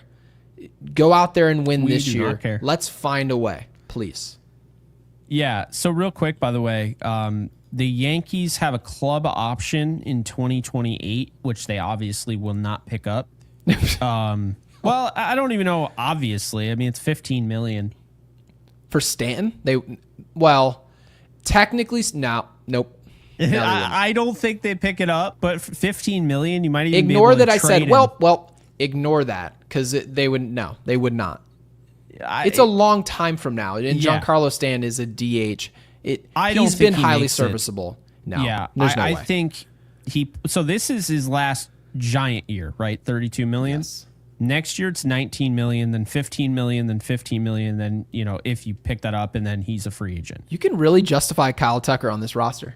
Now that you sit there and you put it that way, you're like Stanton gets cheaper. You're talking about Goldschmidt's off the roster. By the way, Kyle Tucker, Stanton's payroll gets cheaper. He's cheaper. Goldschmidt's off the team. Devin Williams, given what you just traded for, a bunch of players with roster control, you just lost. That's like $40 million right there. You can't afford Kyle Tucker? Yeah, you can. Yes, you can. Oh, I forgot.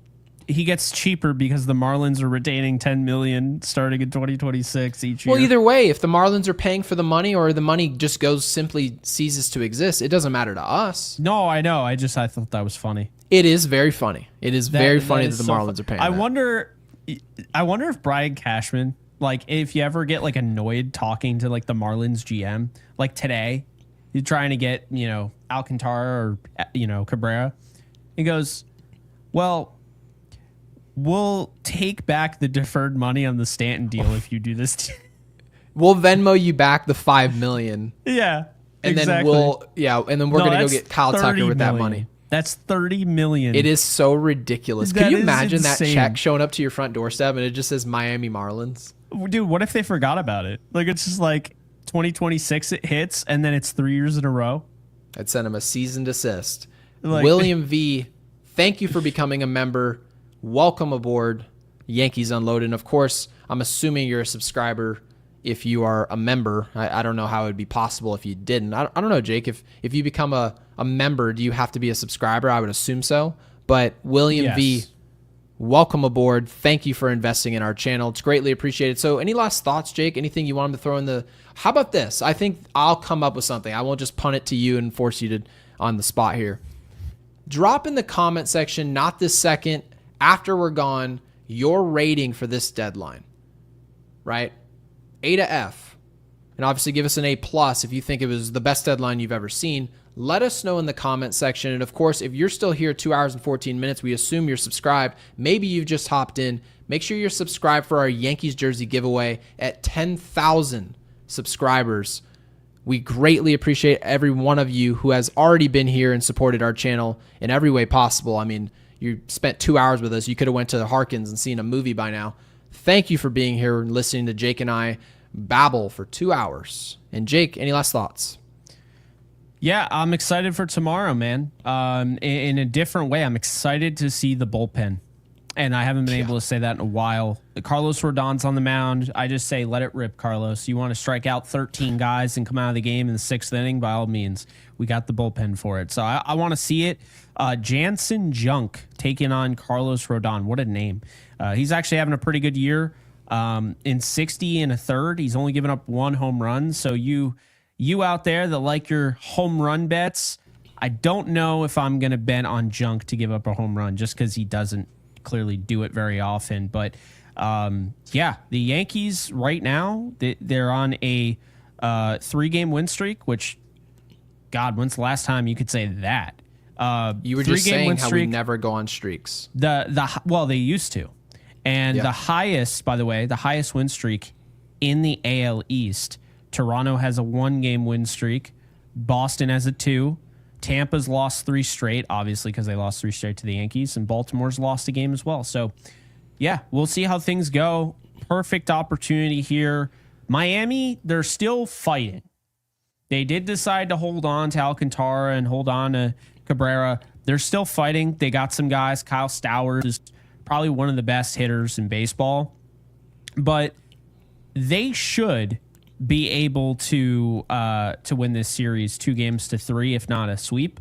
And by the way, Drew Thorpe is confirming that Jansen Junk came from the Yankees. So how about Never heard of him. Yeah, I never would have guessed. Where did he come from? What trade did he come from? I gotta check now. Now I'm really... See what you did, Drew. Okay. The Yankees traded Junk and Elvis Peguero in exchange for Andrew Heaney. Are you kidding me? Oh, my God. So we should score.